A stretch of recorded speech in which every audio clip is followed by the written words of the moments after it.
5, episode 10. The TatCast. Here with Chris Edge.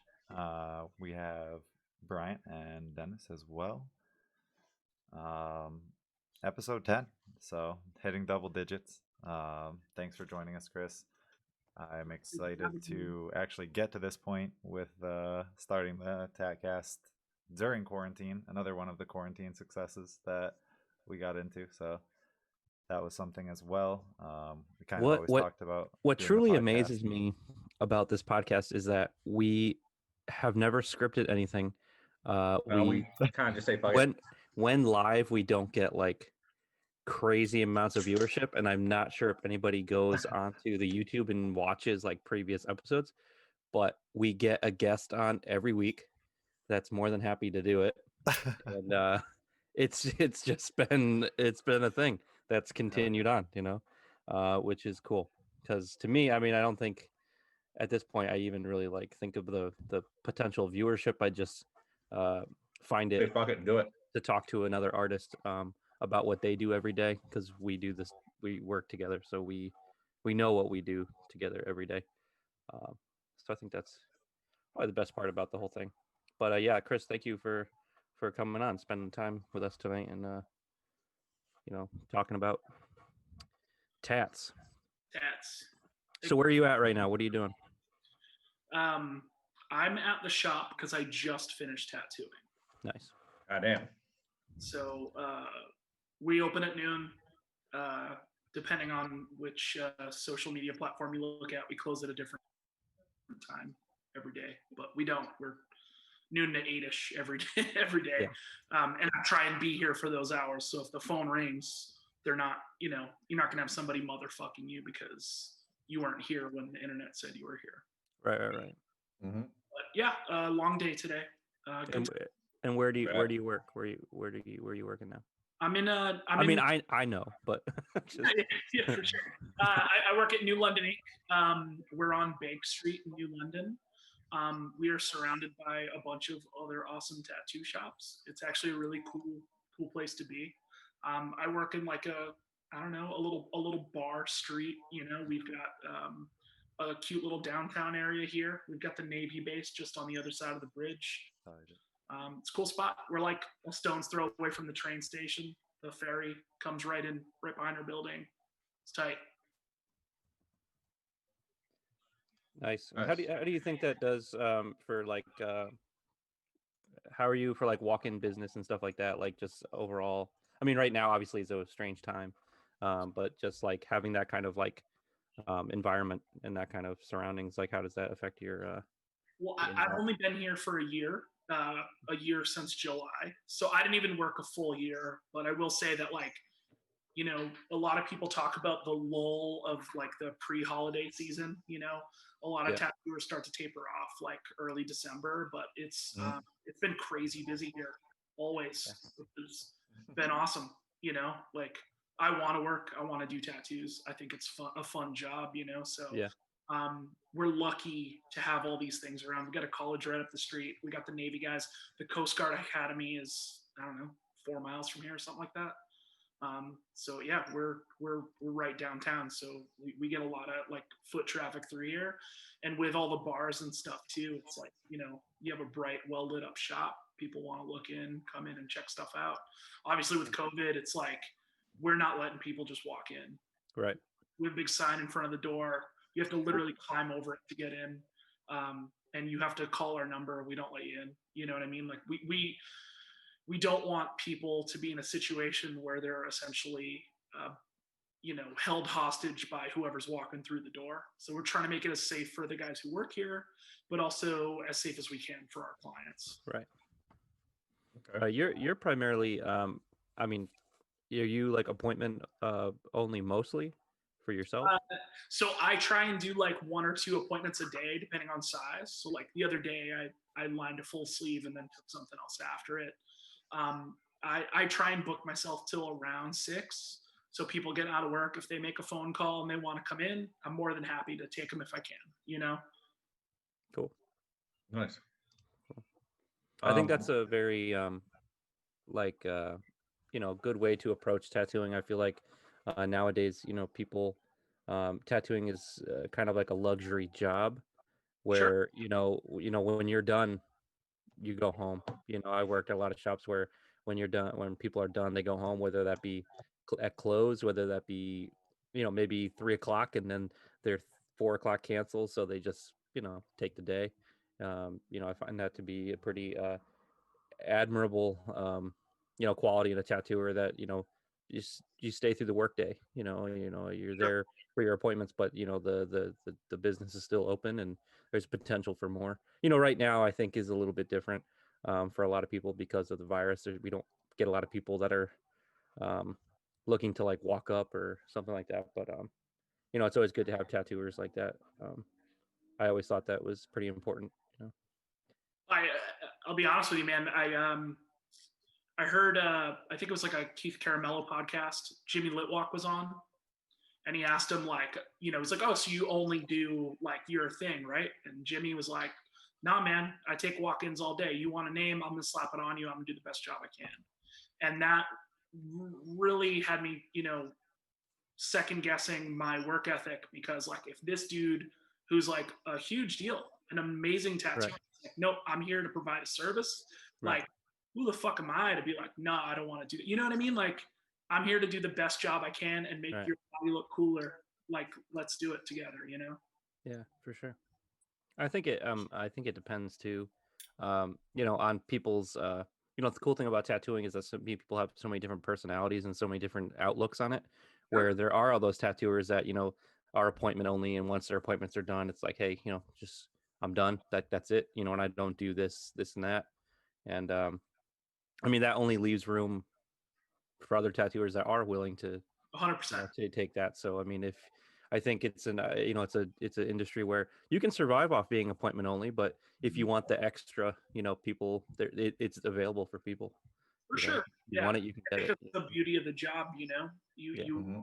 we work in a situation where you can, we're talking about, if you've got kids to put to bed or whatever, you've got the chance to do that, like tattooing will give you whatever you want to put into it, and then some. Sure. So, the idea that like you can work half a day in the morning and then another few hours at night if you wanted to, you know what I mean? You can't do that everywhere else too. Sure.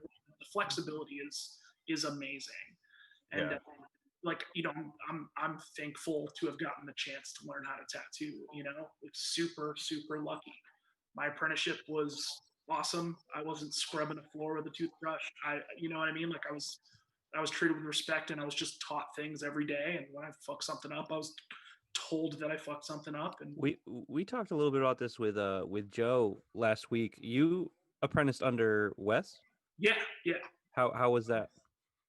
So Wes is, in my opinion, like one of the most talented dudes I've ever met in my life. He's unbelievably quick, and he's super efficient. And when it comes to like, there's things that I use every day that are just like a little tidbit, like tip that he said to me in passing, Nice. and even though he likes super like fine line black and gray stuff, like he could, I don't know if you guys saw those death threat tattoos he did. They were phenomenal. There's like bold line, super heavy black, like real like traditional look, like every one of them looked like a sticker. You know what I mean? Solid. Like, Yeah. whenever anyone Very asks, solid.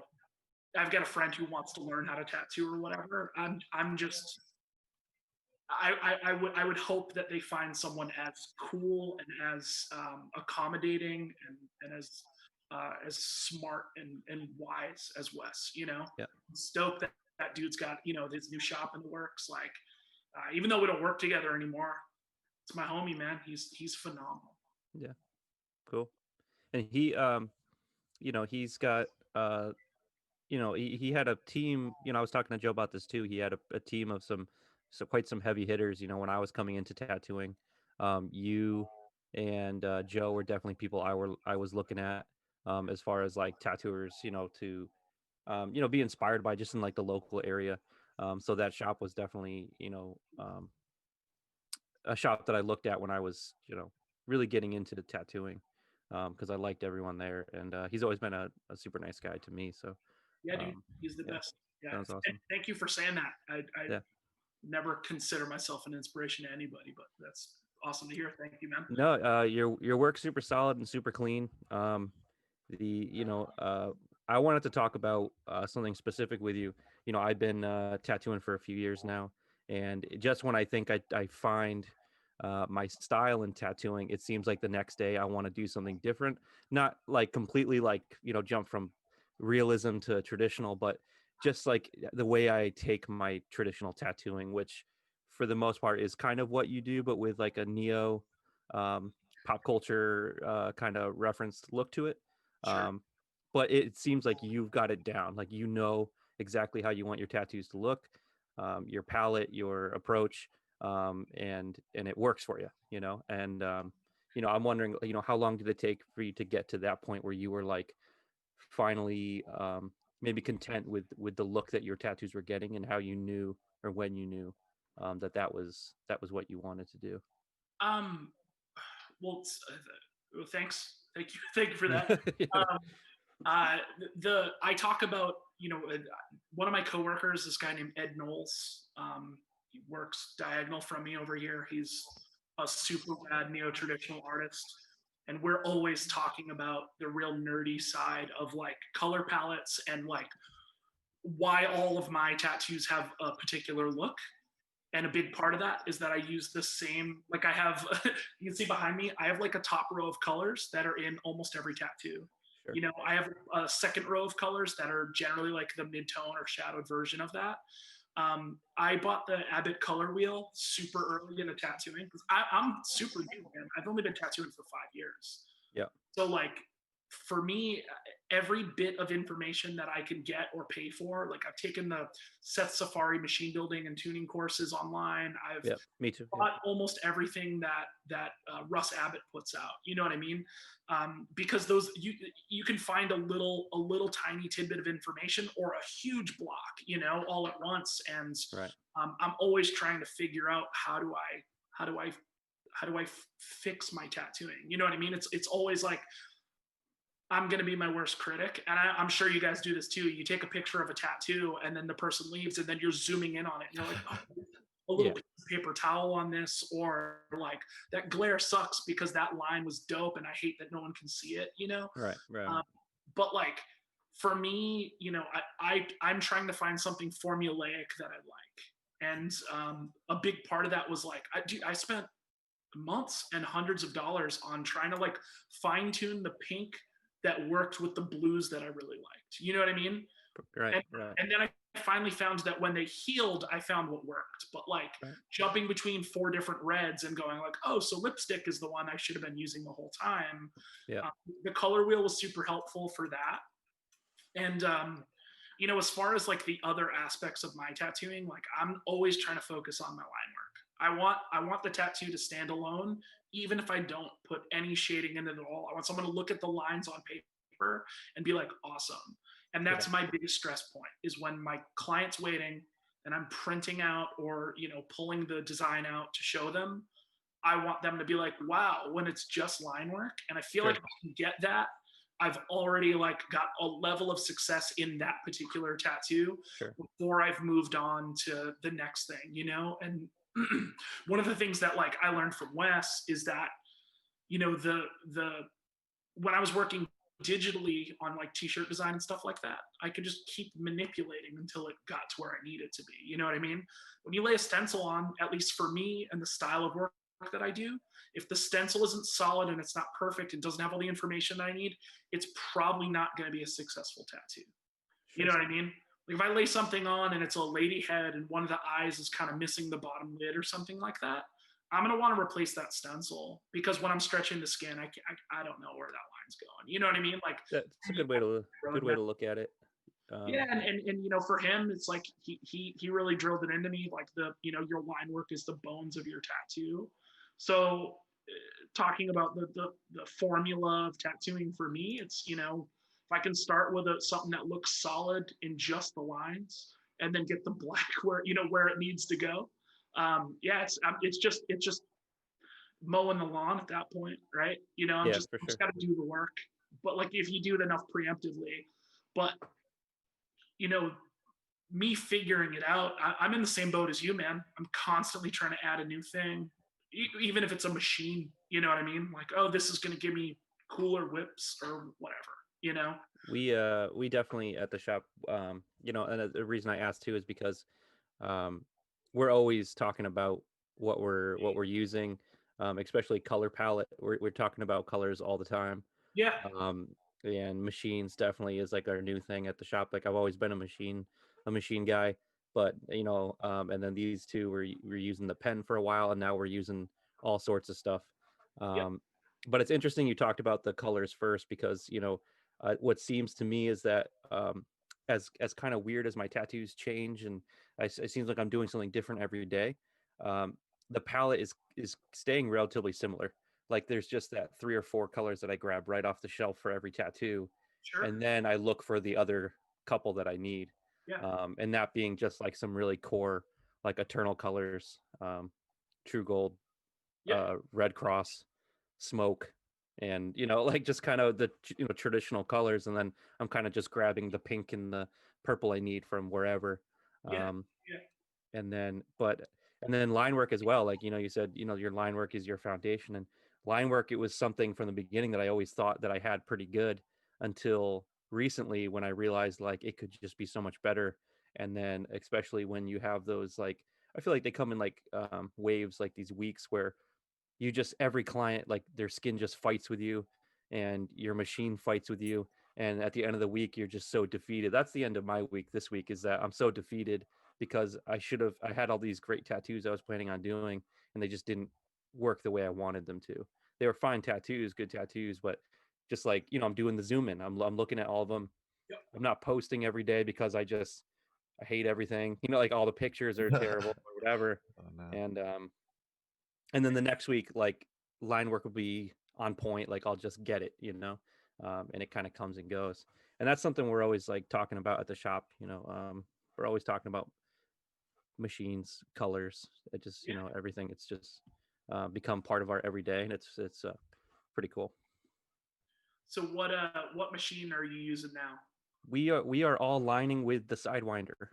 Yeah. And all some thanks to version Brian. of the Dan Cuban Sidewinder. Me and Angelo are rocking the V3R from Workhorse. Yep. And I believe Dennis has the V6. Mm-hmm. Oh, I cool. think so. Yeah. You guys noticing any big differences between like the tried and true Quiet. V3 or the?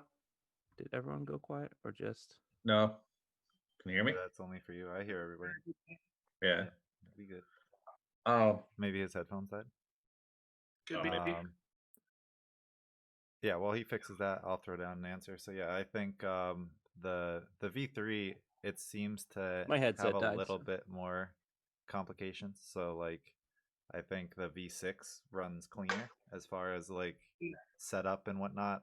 I don't know if you know much about them, but they're pretty notorious for like spitting ink if arranged the wrong way. So I'd that's say. Oh no, go ahead. yeah. Go ahead. Word. So the the spitting is a problem sometimes. I think for the V3R, I think more so with the larger groupings. Yeah. But Yes, the larger still groupings fidgeting definitely. with them. yeah, I Um, noticed that. I think but I Dennis think is with the pretty larger clean. Yeah. groupings, yeah, with the larger groupings, I've noticed that doing more of a bend at at the top than what you would do for a smaller grouping of needles seems to help a little more. Um, but there's still always that chance of spitting with the larger group of needles. Yeah. You know. I think the machine's fantastic. I haven't tried Dennis's V6. I've only used the V3R, which a lot of people, for some reason, um, like don't use as much. Maybe because it's just a workhorse. It's the model that he kind of created for Workhorse. I know he has one-offs of that machine. Yeah. But I mean, I got the I got it last year, and I used it, and I just couldn't get the hang of it. I almost sold it like immediately. Yeah. I was like, this thing is terrible. I don't know why this is like such a like renowned machine. It spits ink everywhere. It was just a nightmare. It was an absolute nightmare. And one day, I bent the needle correctly, or put had enough tension on the rubber band, and I pulled the most godly lines in the shortest amount of time. Sure. Yeah. And it was and I, it you literally blow minds. Like people are just like, line work's done, and you're like, yeah, and they're like, cool, So I just bought my second one, because I want to set up. That one looks really nice. I want to set up 2. I want a big liner and a little liner in 2 sidewinders. Like I don't want to switch from my sidewinder to a coil back to the sidewinder to a coil back to the sidewinder, because it feels like I'm doing something different back and forth, because I don't do big line and then small line. I go back and forth, and Oh, I'm really? very strange. I'm like, I'll do a couple of the big ones, do the little lines in the leaves, and then go to the next leaf instead of going all big and then little. So Right on. I wanted the same machine to Right. do all the lines, and it definitely doesn't spit as much when you have like a tight 7 in it. Sure. They're absolutely brilliant. I don't know what it is, but the machines are amazing. But they do fight with you some days, and you're just like, crap. It's just there's ink everywhere. You're Yank in someone's inner bicep, and the thing is hitting like a truck, and you're just like, well, this is today. But Put your head down and get it over with. Yeah. Yeah. Sure. But that's our new thing right now. So we're all on the sidewinder kick, at least for lining. So, if I remember correctly, are you still using Chris's machines for? Here and there. Yep. I have a couple of them that are set up for cartridges. Yep. So I use those to just lay like super bold lines, and then I'll Yep. jump over to a rotary of some kinds. Yeah. I bought the DMC version 2. Okay. I don't know, 2 months ago. That thing can line too, right? Yeah, it worked awesome for about 7 minutes, and then but when you flip the polarity on your clip cord, it's like good for like little lines and shading. The same with the sidewinder. Yeah. For I don't know, a 6-hour tattoo. But then the next tattoo I did my bold lines again, and it was like worked intermittently and had issues. And I tried everything I could do to troubleshoot so that I didn't bother Dan with some question like, "Hey man," and he's like, "Stop being an idiot. I don't want that." Yeah.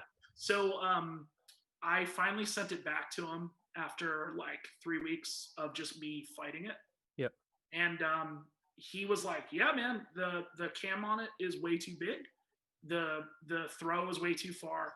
So your stroke is too long, and you have an issue with it working in that polarity." So, I mean, luckily I'm not an idiot, but like I use the machine for essentially 6 tattoos, and I still haven't gotten it back yet. We're like 2 months in now, so I like that dude.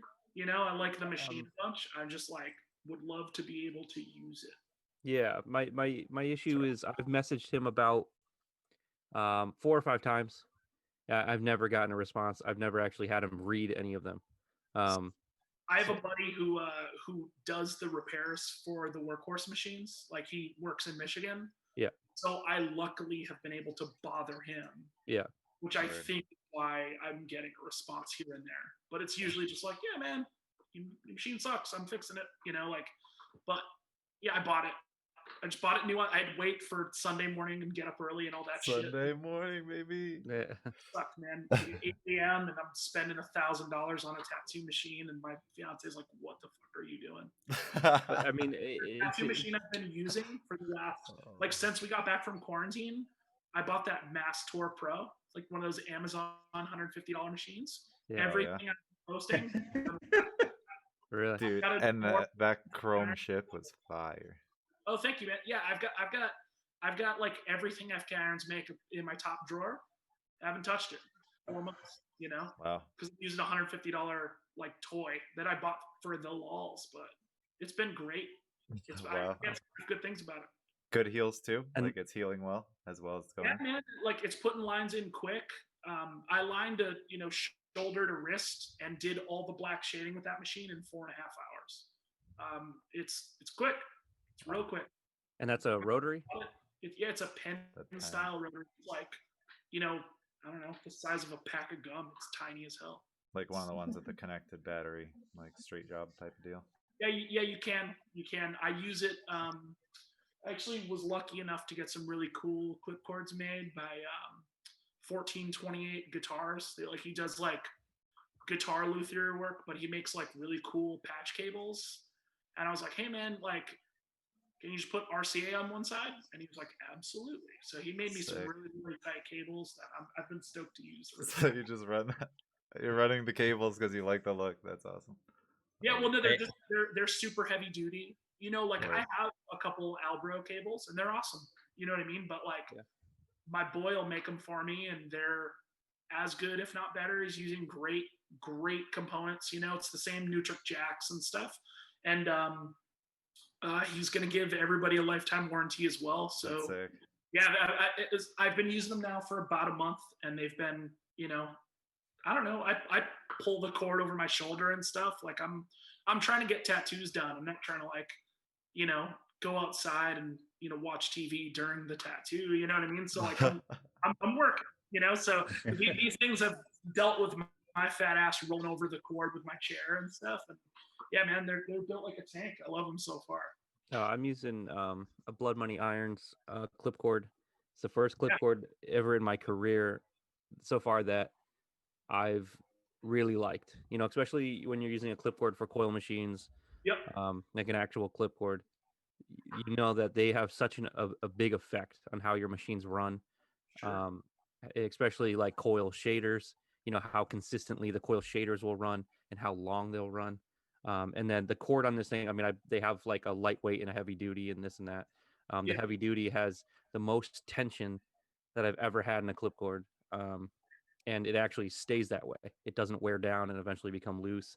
Stays in every machine I have perfectly. And then the cable is like an actual like a round thicker like guitar cable, like an Yeah. actual cable. My issues with this, and like I said about the Dan Cuban, is that these are like, and I've talked about it in one of the previous episodes where I like to back these companies, you know, these smaller guys, you know, building machines and stuff like that. Not that Dan Cuban is a small name anymore, but Sure. you know how important it is for me to back people that are really good with their customer service. Yep. And Dan is a busy guy. I mean, world-renowned tattooers are using his machines. I'm sure it's not easy to get back to, you know, little old me about some dumb question about a rubber band. But like, Yeah. you know, I did make an order with Blood Money again, and I met them out in Philly. I really liked him. Bought a couple coil machines off of him, and I've been using um, the coil shader like exclusively. Like the thing is awesome. Oh, cool. Is that Tom Haley's company? Tom Haley and Rich Helton, yeah. So Tom Haley's the builder. He's not putting out as many machines now, but Rich is. But I really like Tom Haley's machine that I bought, Yeah. and I really liked him, and so I made another order for a machine and a clip cord. The machine came from where Rich was, and I got it. The clip cord is supposed to come from where Tom is, and it's missing. Oh, no. It was ordered over a month ago. I emailed. Rich said, I asked Tom, I'll let you know when when he gets back to me, and he still hasn't. So I just think it's just kind of a lost deal. But I've messaged on Instagram, and they've left me on red and stuff like that. And it does bum me out that like you can be such a big like fan of these products. Like, you know, as tattoo people, especially people that have a tattoo podcast, we love stuff. You know, I Sure. love tattoo machines. I love getting a new like color in like one bottle of ink, you know, put it on the shelf and just look at it for 10 minutes. Or you get like a new clip cord, it's like Christmas, you know. But like when these people don't respond to you, you know, or like answer a question about like the several $100 product you're about to buy, regardless of if they answer you or not, Yeah, for sure. you get a little like it's a little heartbreaking. Like you get a little bummed out, you know. Um, what has been your? I mean, I know that Chris has been hooking you up with machines for a long time, and your relationship has always been pretty good. Um, Talk a little bit about that. You know, like, are you still doing things with him? You know, like, and you know how it came to be with the machines. Well, so Chris Gov made he made these awesome hammer style liners. Yeah. That I bought one and I loved it, and so I bought another one, and then I saw the other side styles he had, and I was like, oh, that's a cool color. I'll pick one of those up, and like his machines were so reasonably priced that before I knew it, I had like 8 or 9 of them. You know what I mean? Yeah. And he was real straightforward with me on like, don't buy this machine because it's not going to do what you want. Or I can, Right. you know what, before, if you're going to buy that one, give me an extra couple days and I'll tune it so it's like set up and it's got the Sure. mojo for the lines you want to pull. And he's always been like available to me, whether it's via Facebook or Instagram or whatever. Yeah, And sure. every time, now he'll be like, "Hey man, it's Christmas. I sent you a machine. I hope you like it. It'll be there in a few days." You know what I mean? He's awesome to me. But like Yeah. the machine I use the most is the first one I bought. And Yeah. those machines, I'll get a new one and I'll run it and they're awesome. You know what I mean? Yeah. The thing is, like, he builds them to like such a great like tune and stability that like I've never really touched that first machine in terms of changing it. I once broke the rear spring on it. But like my stuff's constant on. Like I don't use a foot switch. I just hit the button and like even with the coil machine, it's just running. So um, you know, aside from that one spring break, yeah, he and he even like was like, yeah, send it back. I'll make sure it's all tuned up and ready to go for you. And Yeah. Sure. he's always taken really good care of me. You know what I mean? And it's like you're talking about customer service, and I don't want to shit on FK, but like I've had what 7 or 8 of their machines, and I've sent 5 of them back with issues and either gotten parts replaced or like the failure rate on something that's made in a giant machine is just unreasonable. And Yeah. the reason I bought that machine from Dan is because I know he's just building them with his hands. I know he's sitting there and I know he's working his ass off on like trying to relay messages to all these tattooers that love his machines. Sure.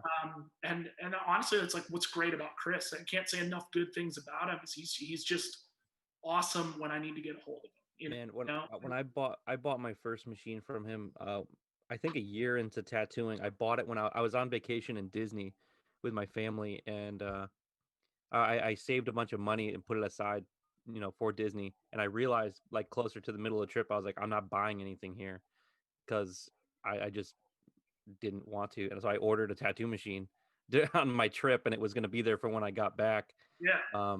And I loved it. I used it for it, like it had the crispest like lining sound. It was just so beautiful. And I dropped it and bent the frame. Ugh. And he messaged me back within like I think 10 minutes. Yeah. I mailed it back to him. And he's in California, I Yeah. believe. Yeah. I had to think one of those towns. Yeah. I had it back in 3 days and what he did was he's like, I just put a whole new frame on it, with my new vise, that one where the coin sticks out towards Yeah. the side. Yeah. And I had it back in 3 days. That machine now, my coworker Megan uses. I gave it to her Awesome. sometime last year, and she uses it every day. And she just ordered her second Chris Gov from him, like last month or something. So Awesome. she's a big fan of him. I bought another one, so I have another, because I mean, when he puts all these machines on sale for what, 205, Yeah.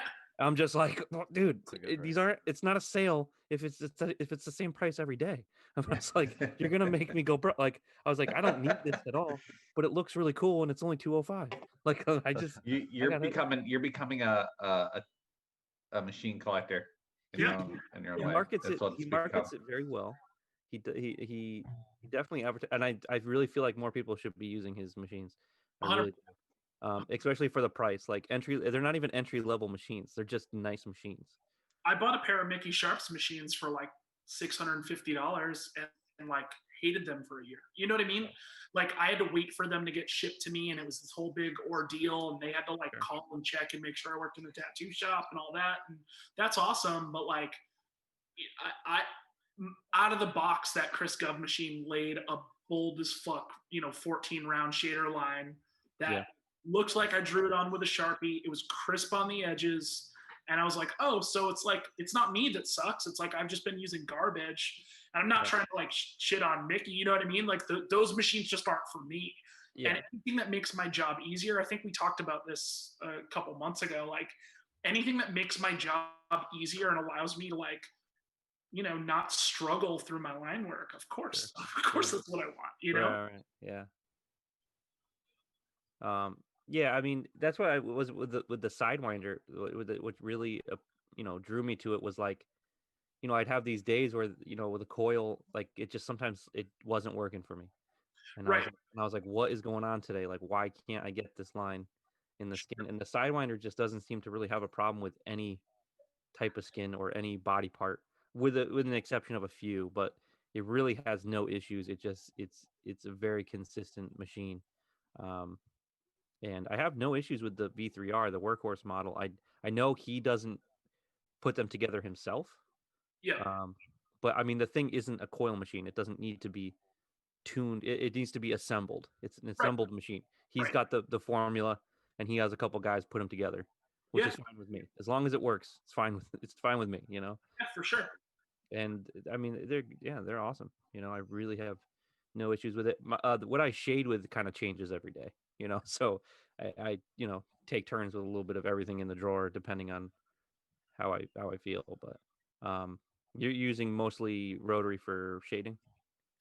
Yeah. The my thing has always just been like, I need it to work consistently. Some of my coil shaders, like 15, 20 minutes in, would just be slow, like bogged The down, bog. Yep. blowing up, and I couldn't figure out why. Yep. The more I asked people, they'd just be like, I don't know. Like a lot of guys were just like, oh man, I use a rotary. I'm not dealing with that shit. Yeah, that was like one of the biggest things for me during the first couple years. It was like, why does my shader do this after about 20 minutes of shading? And they're like, oh, well, you can sandpaper this and sandpaper that, and I'm like, this is 15 minutes we're talking about. Right. I just sanded down the clip cord. I just sanded down this. I found out a lot of it has to do with your power supply and your clip cord. Mm-hmm.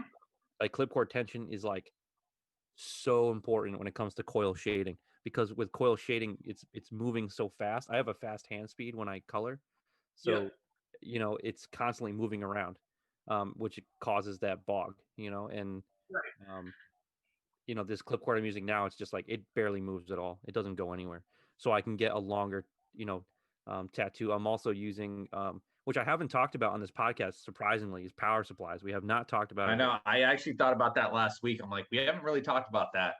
because I think this is so much more important than people are. I think that it's extremely misunderstood. Like everyone is just, you just buy a critical, slap it to the side of your box and you just run with it.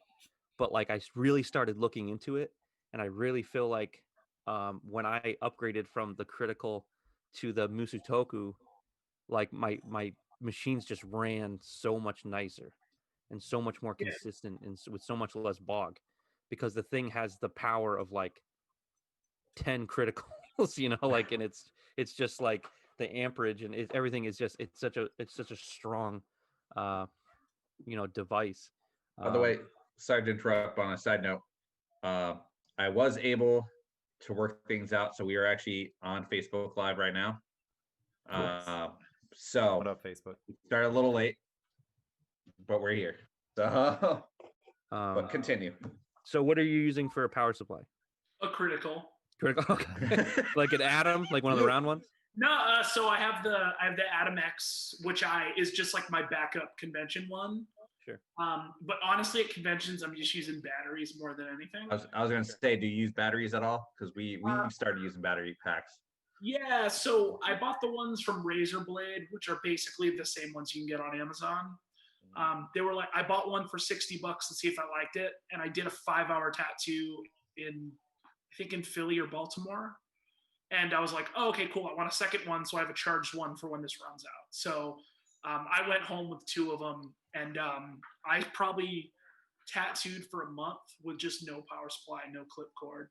It was awesome for stuff where I'll get up, like I want my hand to feel comfortable, So I want to pull the best line I can, So if I have to like hang upside down to do that, I'm good.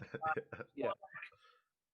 After the constant like making sure one was charged, I had this this like built-in anxiety about like this thing is gonna fail while I'm tattooing.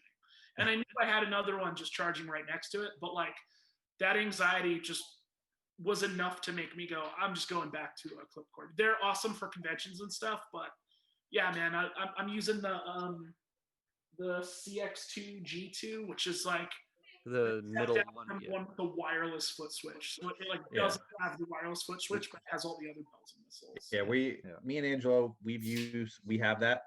Yep.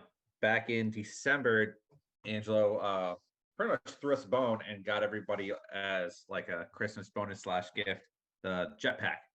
Yeah. So we started using. So we started using those for a while, and then me and Angelo had the Zion, and they were releasing the the battery pack for the Zion, the Lightning Bolt.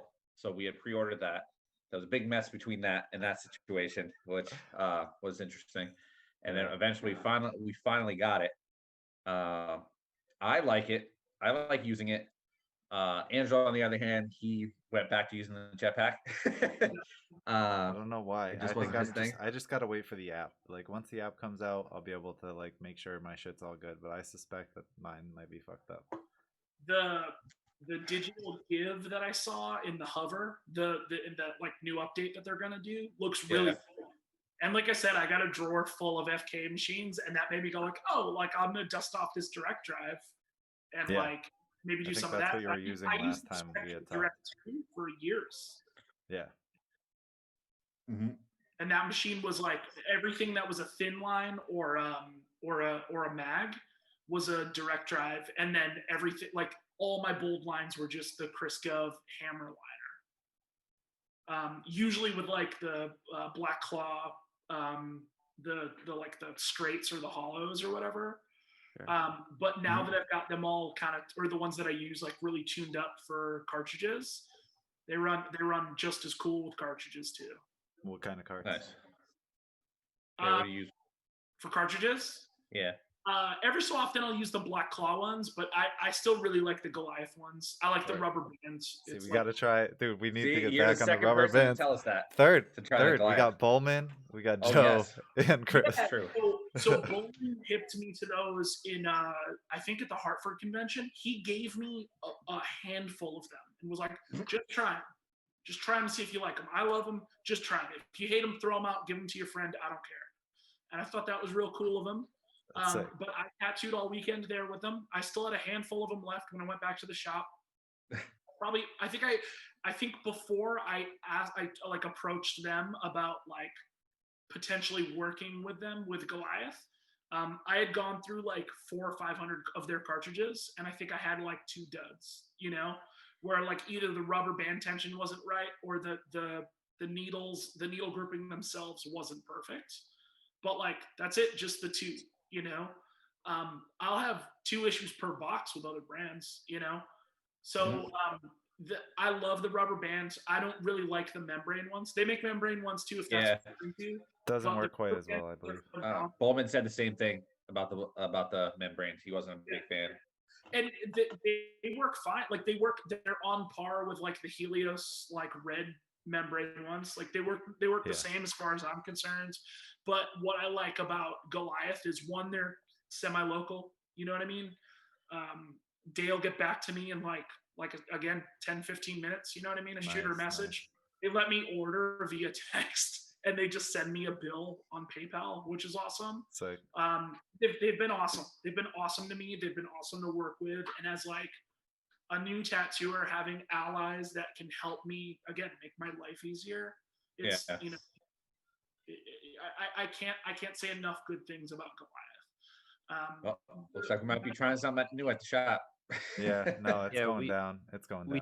We talked about Goliath a little bit with Joe when he was on last week, and I was telling him about the time we were at. I was with you at was it Mohegan? I think it was Mohegan, and you were like, "Yeah, you should come, like talk to the Goliath dudes and meet the Goliath dudes." And I was like, "Yeah, because a lot of local artists were sponsored by Goliath, and we're using Goliath." So I was like, "Oh, this could be a good opportunity to, see what's up." And then I was like, "So where's your needles?" He's just like, "Yeah, we don't make those." And I'm like, "It was nice to meet you," like it was, but I eventually we'll get you into the game of trying. I have no reason to. Not like I'm against trying like new things, but it's my machines. I literally don't need to. I don't need to. So like I don't have like a pen, or I don't have, I don't want to switch to like a cartridge grip and then try to learn how to use it with like a sidewinder and make things more complicated. And Sure. like I still just like needle bar and tube. It's um, that That's what method you're for me comfortable with. isn't a broken method, so I don't need to fix it. So when I'm working on like we did before the COVID thing, we did an Australia benefit, and I did Nice. 28 tattoos that day. And a big Holy part of shit. that was I was able to set up a bunch of rotary machines where it was like one machine per tattoo, and I could use 4 different cartridge sizes. And like the setup and breakdown turnaround was huge to me. Sure. And realistically, like when I saw guys like Bowman who are doing like very painterly looking tattoos and getting super crisp lines, like my aversion to rotaries and cartridges was that like those are for the guys that are trying to do oil paintings on on somebody's hip. I'm trying to do something that looks like a tattoo, and nobody uses them. And then I found out they did. They just weren't talking about it. You know what I mean? Like, I'm not trying to sell you on it. I like literally the thing I love the most is the quick setup, and then like the tear down is like they all just in a handful go into my sharps container. Right. So it turns into a convenience thing. Yeah, for like sure. in tattooing right now, like with the amount of appointments that I have per day or week, like I don't need. But I'm like an early early starter too. Like if my appointment's at 1, I'm there at 11:30. Like Same. so I don't need the extra like I don't need to extra save the extra time to like not set up a needle bar. For sure. I also like the amount of options I have with needle bar as far as like groupings, which I mean, I think over the past year, I think cartridge companies have made a little bit more of a push as far as like the groupings that they have. Yeah. Yeah. But before that, I was like, I don't really see like they don't have like there wasn't a lot of companies with like hollows or traditional liners or bold liners or like just certain things that I was using on needle bar. Like I have traditional mags, I have medium taper curve mags, medium taper regular mags, for everyone.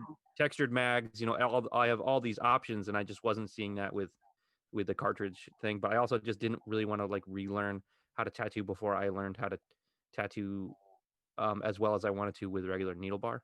So I think it was just too much of a jump for me to take when I wasn't like that secured in like how I was already tattooing with regular needle bar. So I'm like, so some things I'll try to like get better at tattooing, but something like that I don't think makes you better at tattooing. I think it's more of a convenience thing. Well, the one thing it does take off the table too for me is like packing. So like you mentioned a bunch of different needle grouping sizes. So then you need a bunch of different like tube tips or like tubes for those, So I just bring strips of cartridges to conventions. I'll bring 5 of each grouping that I use. Yeah. So everything almost fits in one box, and then that's it. That's my whole. Bringing tubes to convention is awful. Like there's so many. Like it really is awful. Like I know that realistically you don't need I use diamond tip tubes. You don't need every single number. Sure. I really don't. Like we're fortunate that Angelo supplies our tubes for us, but like I don't use every single like no, it's crazy. I tell everybody just because it's like it's a big thing, so but yeah, I don't use every single needle type. Like there's a reason why we run out of 3 diamonds and 11 diamonds, like the fast. That's what I use lately too. That's what we're using, like we're using 11 liners in our sidewinders, and then we're finessing with 3s to in the little thing. Honestly, that's all we're doing, so like but you can take that 3 and put it, if you got a 5 laying around, you can put it in the 5. Sure. You can, you don't need every one. So if you really wanted to like kind of save, I mean, if it was a financial thing, like, you just pick a couple, you kind of just skip every one, you get your 7, you get your 11, especially 5, when you want and then good you can tubes, kind of, though, it's rough. Because ergo, come on, ergo is the way. The Pulse ergos are the nicest tubes. If you're gonna bring them, and you gotta have. I was getting a few years back, and I kept getting them with like can't get them everywhere. Big chunks of plastic in them. Oh. You got I've to. seen it I on the just tip. I always look and make sure I it's save clean, them. but I've I seen it save on them the and tips. I get them swapped out. Oh yeah. Yeah, I save because that's bullshit. Like I try to put the needle in and it jams. I'm like, Yeah. what the fuck is it? And I look in it and it's just, but that's just from it being made, on a conveyor. I'm belt, just gonna start 3D printing all my tubes now. Yo, Dennis is about to take it to the next level. That would be the slowest process in the entire I know it would world. take me forever. That's all we have, Angelo. Yeah. Honestly, if it wasn't for him, like it's good that we actually have that capability that he literally just buys all the tubes, all the needles, so we have a variety of everything to work with. Yeah, I try to just now- keep it stocked with cartridges, needle bars, so we do everything, and then like that way it's all available. But I've been buying the Helios cartridges, and they're good. I've always liked Helios, but I noticed the difference, between the red and the other one's not really available. I don't know what it is about the membranes. I love the idea, and I super supported it in the beginning because I didn't see the quality change coming, and then that happened. I'm like, oh, so like it actually took me 6 months to be like, wait a minute, something's up with these. Like it feels different. Yeah, that's why I stopped buying them. So like my only gripe with Goliath is there's like, I don't know, 1 or 2 sizes of needle groupings that I want that they just don't carry. They used to, they just don't anymore. And it's probably because I was the only one buying. So I bought stuff from Helios, and I ended up settling. And that sounds shitty. I settled on Black Claw, which are like double the price, triple the price, but like they make an excellent quality cartridge, and it slaps it in with no issue. And they have the size that you know what I mean. So I've just been doing it that way. I'd love in that box. to not, I actually prefer the Goliath to just about everything else. Word. But I'm with you. I was buying the Helios stuff, and I was like, these are great. I also like the Revol cartridges that you get from Ultimate Tattoo Supply. Those are fantastic. But like, they're hard to come by. But the Helios, I guess, are made in the same conveyor belt. So I was like, ooh, I'll do these. But yeah, once it was all red, I was not interested anymore. As a bummer, because I did like them for a while, and I definitely noticed the difference. Prior to that, my mentor, the guy that runs it is a nice guy. Yeah, my mentor, he used to use. Sorry, what? What were the other ones? They were from Kingpin, and they had changed too, and I didn't like them anymore. Mm-hmm. What were they? They came in like a white and blue box. I can't really remember what they were called. Yeah. And they made a big advertisement about how they switched them because nobody liked them. Yeah. So like my mentor, he used those all the time, and I started using Helios because I felt like they were better. And now that they've actually done like the red thing, it's like I managed to make things work. But I wouldn't I try to branch out. There's some artists I've met at conventions who talked about like trying like the Bishop cartridges, and I've tried the FYI, right? Cartridges, FYT. And I didn't mind those because they would, usually when they're at conventions, they go by and they just pass a box sample. Yeah. So I've tried those, and I didn't mind those. I like those too. The Bishop ones I haven't tried yet. The Goliath ones, you're the third person to tell us about it. So I definitely am curious to try those two now. Maybe I'll buy a box of them and see, and see where we're at. Angelo and I are the only ones that really use cartridges at the shop. So like everybody else, I bought the FK sample pack, and then I never even ran one. And I feel like I should still try it. Yeah, because they talked about the airflow and stuff, but I wanted to like take one apart and see what they were made of. I didn't know if they used the membrane or the band, but I wonder if it's possible to like use both and get like a hybrid if you can have like a more subtle membrane behind the band or something. I like the idea of a little extra layer, but I'm not the type of person to really like turn my machine upside down anyway. So like I feel like that's when you're going to be at risk with that level of microspray like going that way, but definitely like is a cause for concern.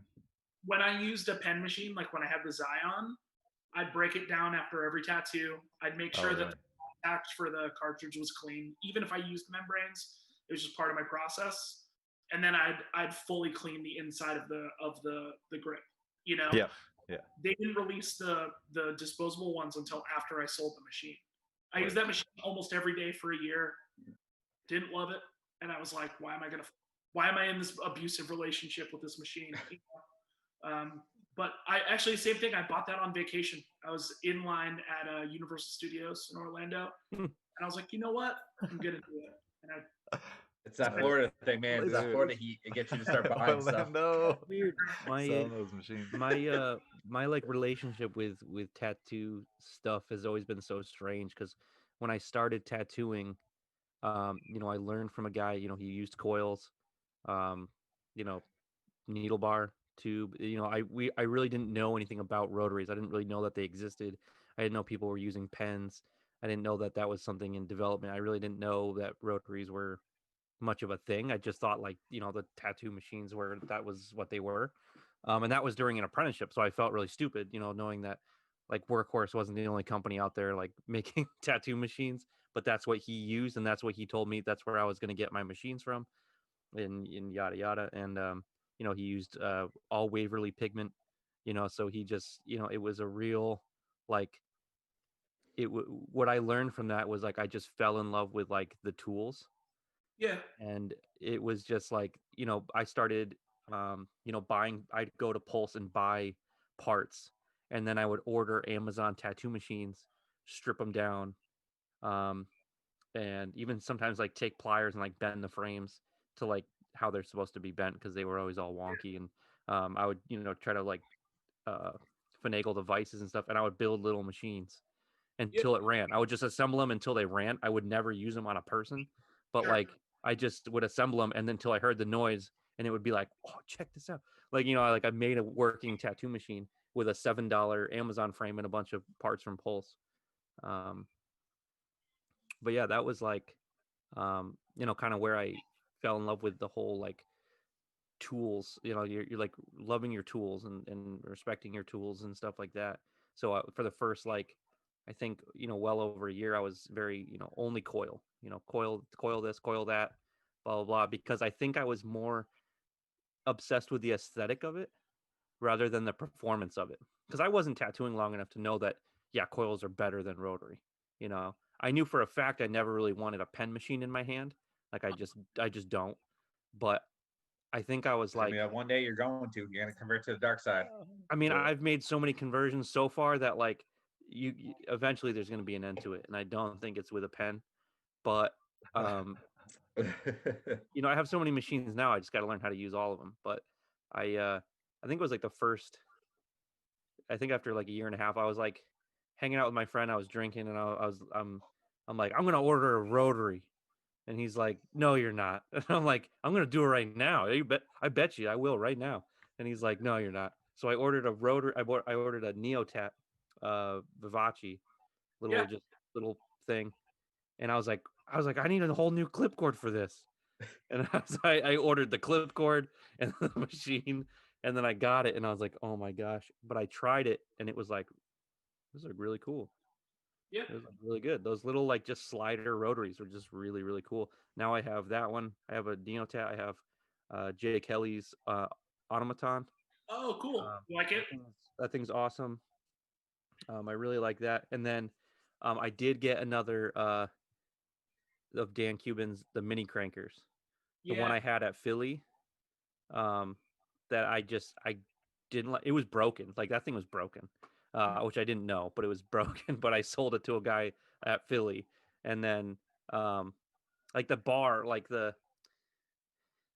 armature bar is made out of a screw, and it kept unscrewing. So when it was running the machine, it would just fly out. yikes. So if you just some glue or whatever. Yeah, But I got another one because I was selling machines on Tattoo Gear, and he's like, you know, I'll trade you for this. You know, it was a Workhorse, like whatever. He's like, I'll trade you for a mini cranker. So I was like, fine. And I tried it again, and it's actually pretty sweet. So I do have a fair amount of rotaries, but I think I'll always like try to stay tried and true to like the aesthetic of like traditional tattooing, and not using like there, jetpacks and pens and cartridges. And like I like noise, and I like, you know, if I'm going to use a rotary, I want it to have like kind of like a, you know, the sidewinders and stuff like that, they're very steampunk, like they're very just industrial looking and very authentic looking, and I think that's what draws me to tattooing sometimes, where I feel like if I'm using a pen, I'm not gonna enjoy the process of tattooing or feel the aesthetic that puts me in the zone to do those traditional designs and tattoos. So I always kind of think about that as like a mental thing. Like if I go too tech savvy, am I gonna enjoy tattooing as much? You know. Um, I so think you sometimes still I will. You still would. I mean, honestly, we've discussed this before. It doesn't really matter whether you use a rotary or a coil. It's a matter of how you use it. They're both tools of the trade for us as tattoo artists. Like I've noticed, like I use my pen mostly just for for lining and shading and doing my black and gray. Now I'm at a point where I'm starting to realize, like, if I try this machine to do my black and gray, then it might work better. If I use this machine just to do my colors, if I use like a the sidewinder, I'm using that just for my lining, and I love using it for my lining because I feel way more comfortable now.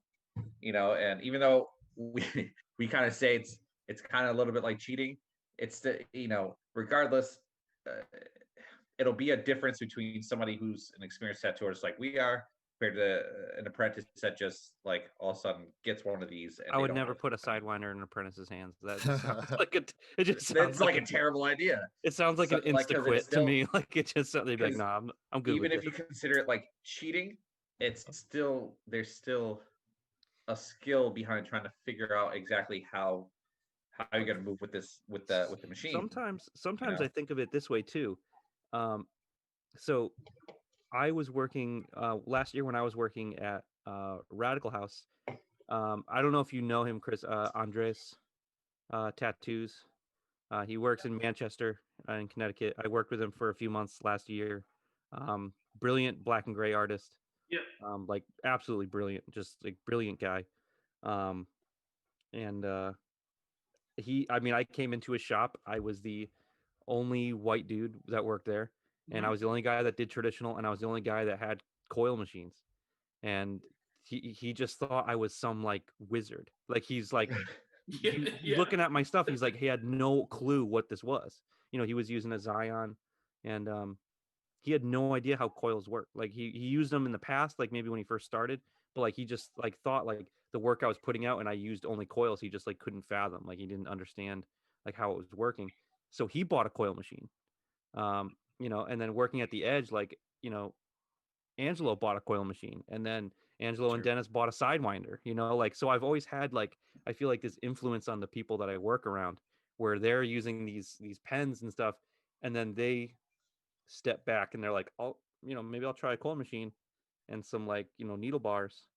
And they're into it. Now they like it. Now they do it, use them every day. So like, am I like the not, I'm like not up to level, like, getting on the rotary train with the pens and the cartridges? Or is everyone else just slowly kind of reverting back to what I'm already using? So like I see it from both sides, like, and that I always thought that was funny is like people like to use what I have, maybe because of the aesthetic of it too. Like, how much cooler do you feel? And I hate to say it like this because it's not about being cool, but how much cooler do you feel when you're taking like a sick coil machine and you're just buzzing lines through and you're just feeling like the coolest dude? You're like, yeah, I do this for a living. Well, But like, and then you see people with pens, and it's like you don't hear anything, you don't really see anything, and the whole thing has like a clipcord cover on it, and it looks like a tube, and you're like, I guess, well, rock and roll. honestly, um, my mentor, he pretty much just had rotary machines the whole time. He used the Hawks, and yeah, from Cheyenne, and he even bought a Cheyenne pen when like they first came The out. Steve So he special. still, if I recall correctly, he still uses it too. But he still had me use claw machines. so like, so when I started as an apprentice, I still used claw machines. Then eventually I started using Axis, right? Yeah. That's how it's pronounced. Yeah, I Is that started using one of that's those. Pulse's rotary or One of them, I believe, which I still own. It needs to be fixed, but I still own it. So that was my first coil machine, and then I end up getting an executive, a Pulse executive, from a buddy of mine as a Christmas present. Classics. Yeah, and which I actually which I sold last year to one of the artists at the shop, which I think I've been contemplating on actually getting it back. um, and then I got then I got the Halo from when I worked at another shop, which is also another rotary, and I started using that one for my black and gray. Loved using it. I always got like really smooth blends from dark to light tones. And then Angelo convinced me to get the Zion, so I bought one of those. It hurt my heart to actually drop that kind of money, but you know, it comes and goes in this career. I think in like a week I end up making that money back anyways. When you drop that much money on a machine that like works though, and when you get it and it's like one of your favorite machines, it's like nothing. Like you don't even care. Yeah, like I said, sure. man, I made that money back in like a week. Like I took a $750 gamble on the Sidewinder. Like I had no idea how to use it, and I thought like I was in so much trouble when that thing came in and it was spitting ink everywhere, and like I couldn't get the thing to work. I was like, "This is a scam. Like this is this is the worst thing I've ever seen." And then once it started to work, I was like, "This thing's awesome." And I just bought one of the gold plated like limited edition ones. So I was like, they're fucking killer. But like when you take a gamble on it and it works, you're just like the money is nothing. You're just like, I'm gonna use this thing I'm gonna use this thing every day. Yeah, it pays for lost itself. Your audio, Chris. I was just saying you can make it back in a day. Yeah. Oh yeah. That's honestly, and that's the other cool thing about like us as tattoo artists, because like we'll buy these tools, and I guarantee you, at least one of you guys, or at least all of you guys, when you drop that money, you're kind of like, oh, that fucking hurts a little bit. But then you realize, like, as long as you use that machine and you're putting out good work and everything, it all ends up paying for itself. It's like it doesn't hurt as bad, you know. Oh yeah, tattoo machines I definitely get real happy about very good easy. machine buys. They're very easy to resell. Yeah, extremely easy. Even at full price. Like if you manage to get a Dan Cuban and you don't like it, you can sell it for full price, or like don't be that guy, but probably more. Like on Tack Gear for sale within an hour, it'll be gone, and you'll make your money. Like that's been one of the best things I think about it is like, I bought that machine hoping to just sell a few other ones. I'm just trying to get like my heart unattached from them so I can just post them. But like I keep thinking, I'm like, no, wait, I'm like, I could actually use this one, and then I'm like, when you idiot? Like you're not going to use this. Yeah. You have two Sidewinders now. You're not going to use this random liner you bought from who knows who. Like you're not going to use it, And then I try to use it, and then 5 minutes later, I just take it apart and put my Sidewinder back on. And I'm like, I need to get this tattoo done. Honestly, using that Cuban is the best thing. And then when you're done using it, you kind of feel a little sad because you can't use it anymore. Yeah, I love mine on that thing. Very satisfying. Yeah. Yeah. So, but DMC has been awesome too. Like yeah, Bryant was loving it. She wouldn't have to send it back, but that DMC with cartridges, I was just flying. Yeah, it's. Do cartridges spit less? The cartridges spit less, slightly. Okay, so there is still some spit with this, like the sloppiness of that machine. Okay, word. Because I was thinking, I'm like, do I need to fucking buy a disposable cartridge grip just to try it one day? Because definitely the spitting, I think, is the issue for me. But I love. Well, I don't have the I don't have the DMC. I have Oh, okay. I have an because the DMC is like the longer one, right? And the armature bar, like it has like a slide. The DMC has like a slider. Yeah. Yeah, this is like an MC, and then it's like MC 14 or something like that. It's a mini cranker. It was made in. He doesn't make them anymore. That's all I know. But yeah, it's a different. It's a the DMC is the version 2 is now replace those across the board. Right. Okay. Yeah. So I have like an old model that they don't make anymore. But the thing, like, it's cool. It works. It just looks very handmade and very like strange. Like it looks like a jailhouse tattoo machine. Those can machines with like a giant thumb screw to have some balance to it. and Yeah. it's insane, like the punch that it gives, um but yeah, it was so like we were saying, like it's just so strange how, like, these people that you have always tried to do, to get me to move a certain way, as far as like the technology is progressing in tattooing. But um then when they see what I'm doing with what I'm using, they're they're curious. They're like, hey, maybe I should try a Well, coil machine for lining, or try this, magic sidewinder you're using, or your needle bars, or this grouping or whatever. And then they do, and they like it. So like, I just try not to be influenced by like technology moving forward, because we've been using certain things for so many years, where it's like what already is out there works. Anything that you could come out tomorrow would just be something new, you know. Um, well, you do solid, like super solid tattoos, and it's what we're all chasing, right? So like we're all looking at the successes that our peers have, and we ask those dumb sure. questions like, what needles do you use, or Yeah. what uh, what's your voltage at for that, like that kind of stuff. You know what I mean? But like the the idea that like you could have something that's more efficient, or you're talking about having your CDL, your cool dude line and moment, and like Yeah. enjoying like the buzz of that machine. Right. It might be the bane of someone else's existence. You know what I mean? Like, Right. Right. Right. but like the I think the I always looked at it as like it's just a different tool for the job. Like Yeah. you talk about Coke versus Pepsi, or fucking, you know, this guy uses a Samsung, this guy uses an iPhone. If your tattoos are solid, which yours look great, you know what I mean? Like your Thank peers are gonna look at that and be like, oh, well, like what are you using for your lines? Right.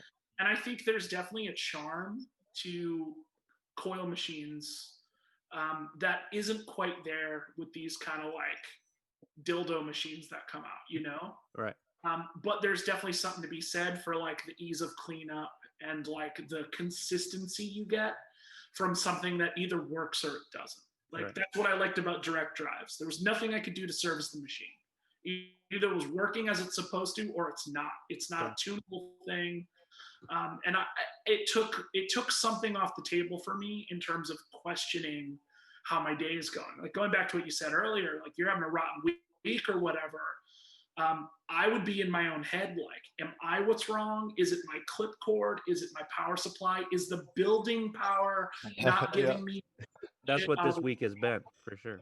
yeah, and like you might go in, tomorrow or whatever, and just blast through something and be like, oh, maybe it's like everybody I tattooed has terrible skin, or, and I think everybody has a little bit of like, he makes it look easy. Why isn't it as easy for me? So I'm willing to throw $800 at a machine because my buddy in Seattle is using the DMC V2 and his tattoos are fucking sick. But if you go back 4 years to when he was using, the Zion right when it came out, or whatever, his tattoos were awesome then too. Right. So I appreciate the sentimentality of what people have around coils, but that was never me. You know what I mean? Like I'll buy a new guitar to check it out, or a new amp, or I'll buy. I drive a Prius. Like Well, I drive a spaceship and I'm fine with it. what's funny is like a normal setup for me now might not even have a coil machine in it at all. Sure. Like the Sidewinder is not a coil machine. Yeah, for sure. It has an armature bar and springs, and it's louder than most coils I have. Right. But it's a rotary. It's a rotary liner. Fine rotary. And then for coloring, I'll pick out either it could be my Neotat, the Automaton, or the Mini Cranker, the Dan Cuban, and usually I'll plug in one of those because I don't want to deal with the consistency issues of my coil shader. But the fourth option I have is my coil shader, which if the tattoo is an hour job and it's just traditional saturated color, I'll take my coil shader because I know it's going to last the duration I need it to last, put a medium taper magnet, and just pack solid color into it and be done with it. But if I'm going to be coloring some neo traditional tattoo for 3-4 hours, I want probably my Neotat or the Dan Cuban, something a little bit lighter, that I can just like, you know, still hear and listen to, but it's just lighter and it will just run more consistently. Um, but I still like that industrial look and the sound of that rotaries can still produce, but they're not rotaries in the sense where they're not pens, they're not, you know, the newest technology.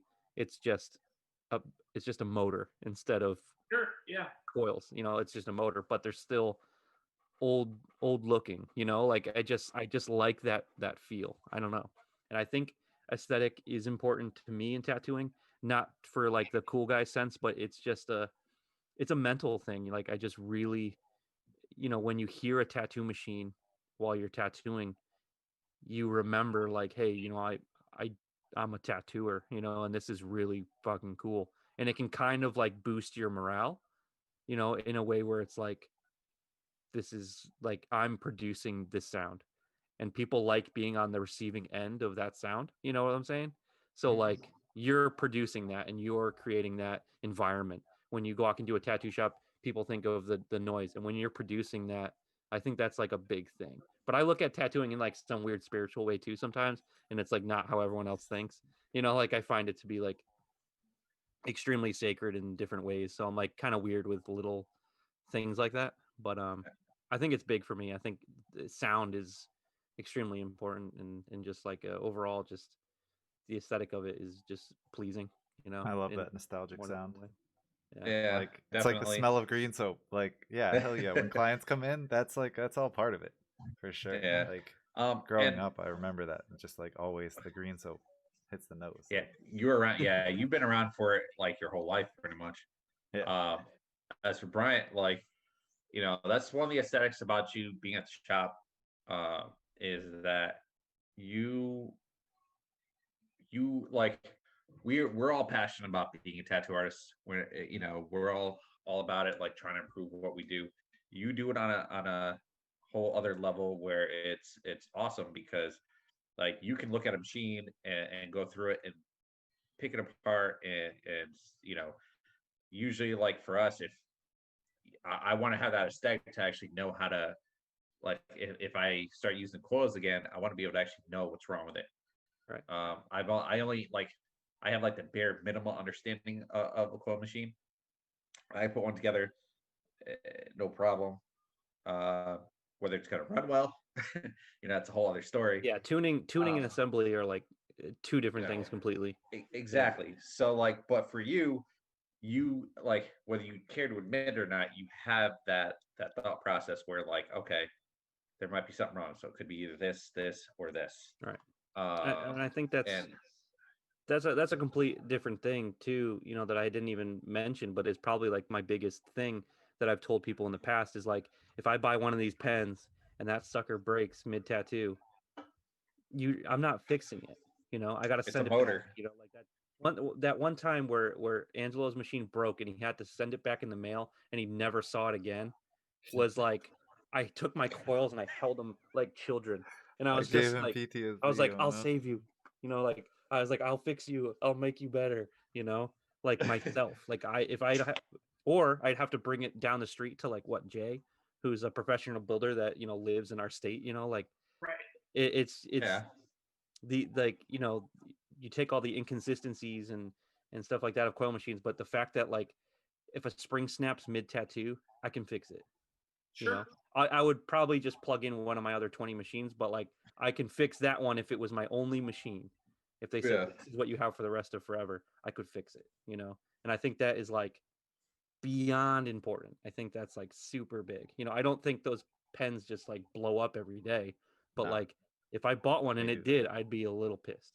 You know, Yeah. because I have to send that back to who knows where to get fixed by. I'll probably just get a new one sent to me in the mail and an email saying you'll see it in 3 months. You know, like I don't want to deal with that.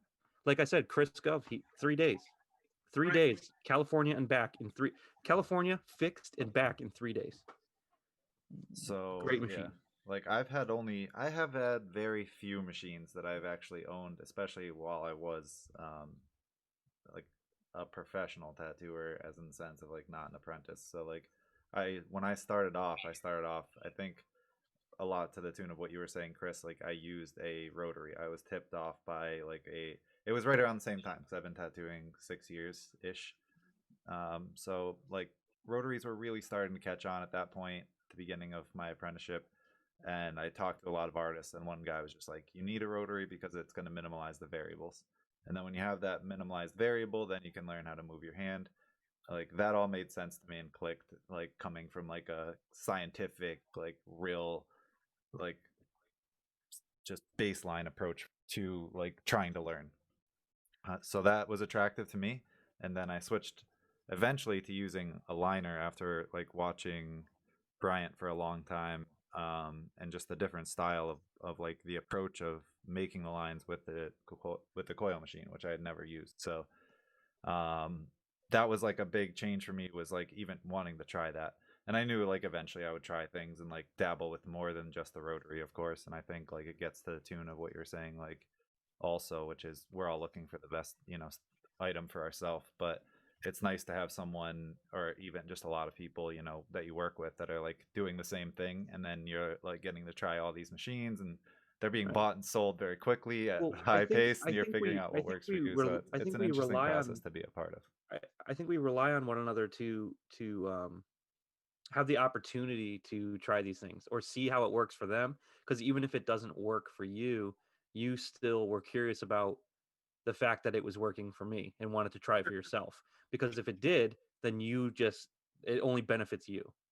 And if it doesn't, then you're saying, oh, well, good job. But I don't see it. But if it works for you, like, congratulations, So um, it just so happens that most people, so I did and started using it. They liked it. But, I can't expect that from everyone. Like if someone, who knows, like we could try to get Megan to use a Sidewinder and she'd probably hate it, like you I never tried to get know. her to use it today. I offered mid tattoo. think I was like, just come it's here and make a couple of these lines on this tattoo right now. it's a scary step. It's a scary step.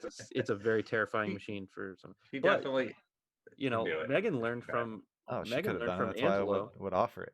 So, She learned from you while you were using a Zion primarily, yep, and she wanted to use coils. yep. So And I was all for her using coils she just at the got beginning. coils, and she wasn't watching you use coils, but she got the coils and she picked them up, and that's what she's been using since. She has not been interested in like anything else because one, I think she's afraid to change up her, Yeah. her You want to get good tools. with decent She wants to tools. Yeah. get good with what she has now, Yeah.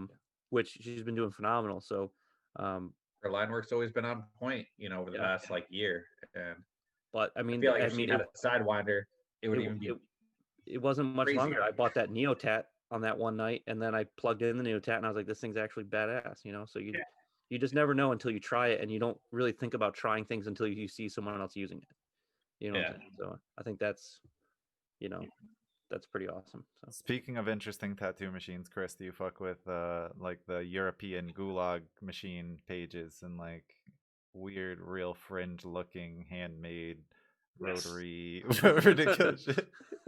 Yeah, I love that stuff, and I love Yeah. seeing these things that look like, if you did a neck tattoo with it, you decapitate the person,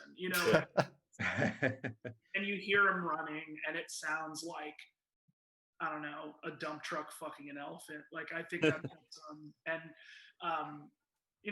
to kind of what like Bryant was saying, it's not the thing that I always like looked at is it's not the difference of like a screwdriver and a drill. You know what I mean?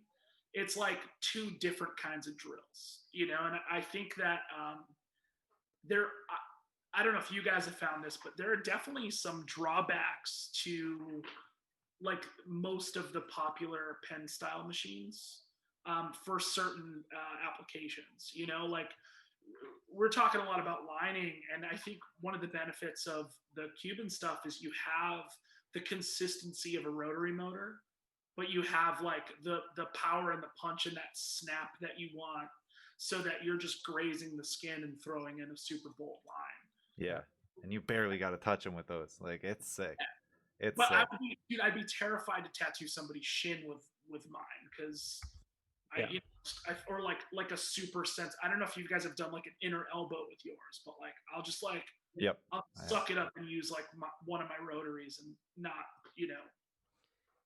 For me, the rotary lines, like they healed good most of the time, but like I would Yeah. end up like putting in sick lines. I'm posting the picture. I'm proud as shit of this tattoo, and then I see it come in like 3-4 months later to get their next piece. I'm like, hey, how'd that last one heal? Oh, great. I'm like, you mind if I check it out? And then they're like, yeah, yeah. Let me show you. Here it is. And I'm like, that thing needs a touch up. Don't forget to let me get that thing touched up because like you'll have like a line that just like lost some ink or something like that, Sure. and I don't think it was an Yeah. aftercare process thing. It's Like for me, it probably was a lot switching to the membrane, and then I think definitely to some degree the machine and the Sure. arrangement probably. yeah, definitely. Like, it's always a hit and miss. I feel with rotary machines and line work. It's why, like, for the past couple of months, I've contemplated like whether I want to try a new machine, and obviously with Bryant offering us with Cuban, it, worked out in my favor in all our favors. But like I used the pen on a client of mine back in March where I did outlined a whole rib piece, which was like a bunch of funky looking geckos. I actually just recently finished that piece off, and when she came in for her second session, that the line work on that, which mind you, kind of don't really like doing the ribs too much, but I'll it's part of the process. Uh, that I was really stoked on how like the line work healed up on that. Yeah. Because there are times, especially on the ribs, there are times where like that line work you kind of have to go over it again. It's a bummer, but it's sometimes you kind of have to. But that was one of the few times where I'm like, I don't even have to touch this line work again.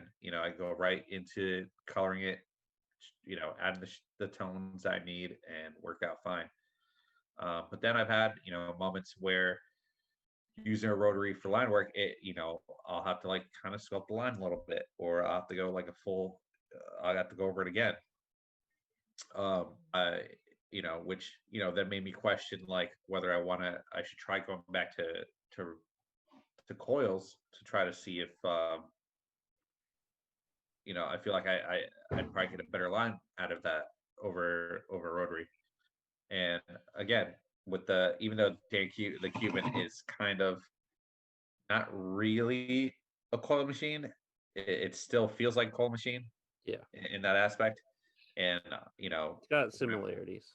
Yeah. yeah. So when I borrowed Bryant's to try it out on a piece I did a month back, like I fucking like fell in love with it. I was just like, holy shit, this is exactly what I needed. You know what I mean? I've always asked people that I've always asked people that use the pens on like when you're using like a bigger grouping, obviously I use a lot of like 11s and stuff like that, and it's like when you're using a bigger grouping, do you feel like you have to like put a lot of effort into what you're doing? Does it feel like it's not sinking in? Does it feel like you got to push extra hard? Like, because I don't like how rotaries feel. Like I used the Neotap for lining once, and I hate that you can't hear it and you have to push in and then pull, and it just felt so awkward.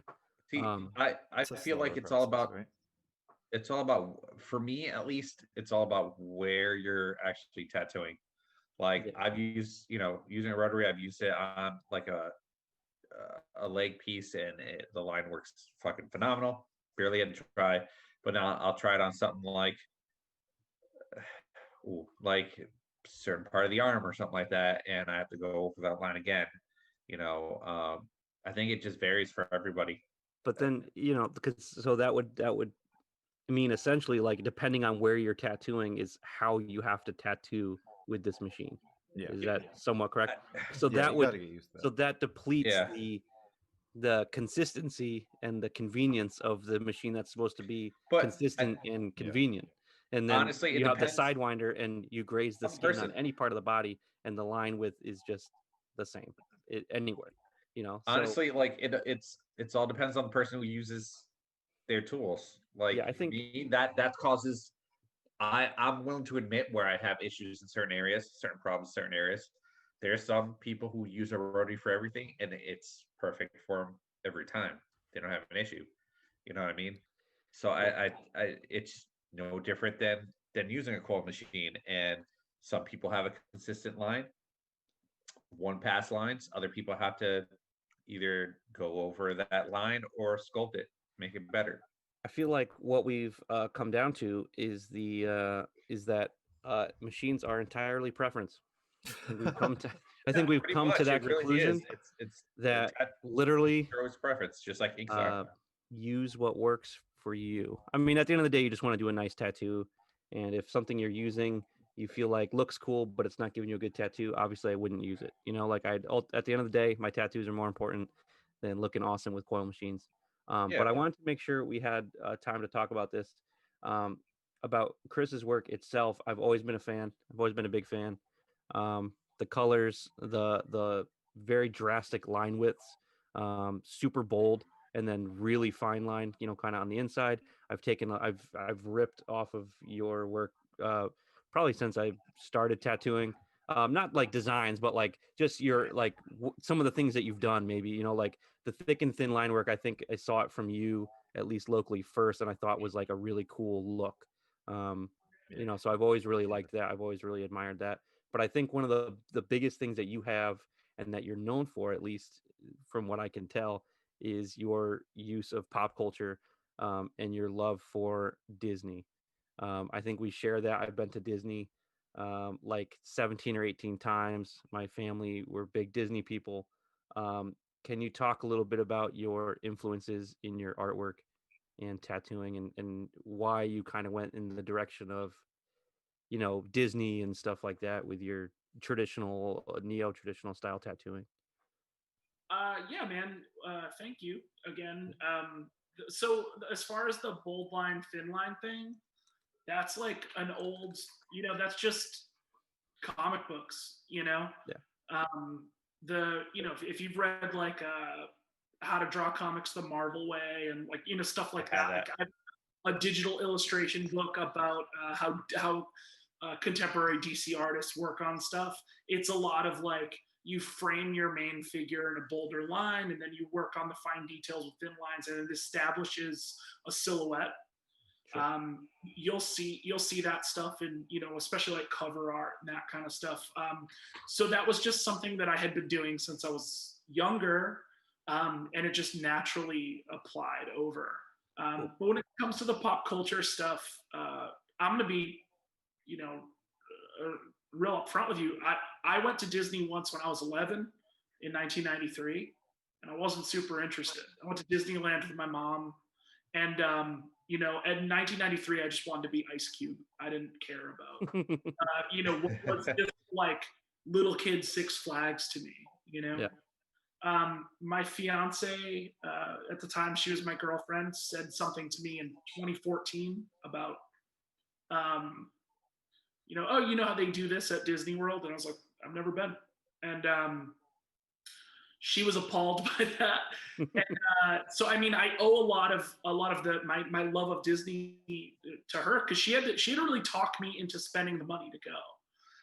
What I didn't realize is I was going to have this hefty emotional response to like the Star Wars stuff down there, even in 2014.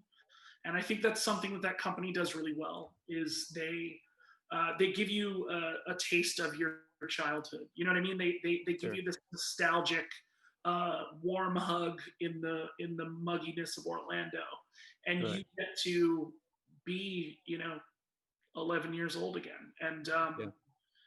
I really appreciate that, the intent of that company and the way that the cast members work. Now, the flip side of that is that you have some of the most incredible artists working on fantastic animation, and the little design tricks that they use, you can get from any art book, but like the execution is unbelievable. Did you get to watch any of them? At the Art of Animation, there's a studio down there where people would come in, like actual artists, and they would Yeah. do the sketches. They, That was they always used so to cool. do that. They don't do that anymore. They got rid of it and turned it to Toy Story Land. So- Oh, Unfortunately, they don't do it anymore. Oh, no, unless you go to the art animation hotel. some Right. people would probably think it was boring. Like half my family just wanted to leave, and I'm like watching this guy draw, and like every year I would go every time there was this Mickey Mouse sketchbook. It had the old black and gray Mickey Mouse on it with a bunch of little ones. It was the same sketchbook. I would buy it. That was my souvenir each year. Would be the same sketchbook, and I would fill it every year. So I think I I would have I that would watch sketchbook. them draw. I would watch them draw, and then I would buy the sketchbook, and then move on. And but my sisters, yeah, no one was interested. My sisters didn't want to stick around and watch some guy draw a picture. They wanted to go on the next ride or whatever. But in 2014 when we went at like the where that Star Wars launch bay is now, at Hollywood Studios, there was like a mock version of what the office would have looked like when they were working on Snow White. So they had all the paints on the wall, like the bottles of paint similar to the way I've got here, but it was like all the tonal like colors they used Sure, on yeah. cartoon. And I thought that was fantastic. yeah, The next year we went back, they were working on the first Frozen, so we saw a lot of the digital paintings from that, and I thought that was rad. Yeah. When you go to Epcot, there's that like print shop, and there's usually a resident artist in there doing hand-drawn sketches and selling ones that they've already made. But like the consistency of those guys is mesmerizing. You know what I mean? Like their ability to nail that iconic character that they're working on in front of you over and over and over again with the proportions correct and stuff. Which is incredibly difficult. Like So clean too. like Mickey Mouse as a character, like in its simple, how simple he is incredibly difficult to draw. Like insanely difficult, and they get every single thing absolutely perfect about it, and that's what was so cool about watching these guys draw these characters. Like, and they could, they could take requests and like they could just draw whoever you want, and it was the coolest part about it. It really was. And unfortunately, like, if back when I went, there was all these little kind of Easter eggs that they would throw around, especially in Hollywood Studios, which was then called MGM. But there was so much about the art of Disney that has kind of like dithered away a little bit and made more room for things like, Dennis was saying, Toy Story, and a lot of the Star Wars stuff. And it's kind of unfortunate, but I don't think there was a lot of interest for it. I think it applied to a very small crowd, like people like me and you, but like, and that wasn't enough to keep it the space for it. Unfortunate, because it was probably one of my favorite parts of going to Disney. Yeah. Prior to my wife, I'd only been, last time I'd been to Disney, I was like 5, and then ever like from when we started dating up till now, man, I think we've gone about 6 or 7 times, and one of those times being our honeymoon. So, so what drew you to? I mean, obviously, you kind of like fell in love with Disney, like, and you didn't even know that you were going to. Yeah. So what made you bring that to your tattooing? Realistically, it's when it comes down to like what I enjoy content wise, that's kind of what I want to put out there. You know what I mean? Like it's as simple as that. It wasn't like oh, people will be into this kind of vibe. You know what I mean? Like, and I love doing stuff that's non-Disney too. Like I did my first year, I made a couple Harry Potter flash sheets. Like I enjoy especially things that are a big franchise. I love that. You know what I mean? Like if there's 10 Avengers movies that I can keep going back to and pick out little things, like that's so much fun for me. I really like that show Westworld because make it a puzzle for you. That's fantastic. And like I have an appreciation for writing and showrunners who are willing to not pander to their audience, but essentially be like, let me give you this bonus gift in the package of what we're already making for the masses. Disney does that really well. Like I actually tattooed a Cinderella's castle on somebody today, and we were talking about like how all the Pixar films like include nods to all the other Pixar films, and that's rad. Like that's fun for me. When I was reading comics and in the 90s as a kid, and like Wolverine mentions Gambit in one of his own books. Like that was really cool to me, So when it came to creating things that like I wanted to tattoo, like when I'm making flash sheets or whatever, I want to do the stuff that excites me, Joe Murph said something really profound to me one time, and I still do it to this day. He said, "You know what? Every time I'm thinking that like I'm having a rough week or whatever, I'll make like practical flash, and he'll make like a dream catcher or something that like he knows people will be like, oh, that's rad, and they'll get it. And like I'll do that sometimes too. You know what I mean? I'll make something that I think like my clients might like. Sure. But 9 times out of 10, I just want to have fun while I draw. I don't know how much like custom stuff you guys do or how much of it is walk-ins or whatever, but I still do a lot of walk-ins. I know that the stuff that I post is very much like in my style, but like that's because that's the vibe I want my Instagram layout to have. Right. I like that when you look at it, you see a lot of the same colors and you see a lot of similar style pictures. But I think like at the end of the day, when I draw something, I wanna sit there and enjoy it. You know what I mean? Because I have a new boss every couple hours who's like, I'm there to work my hardest for them. But when it's for me, I want it to be the stuff that I think is fun. And like, I'm an annual pass holder, man. I go like 3 times a year.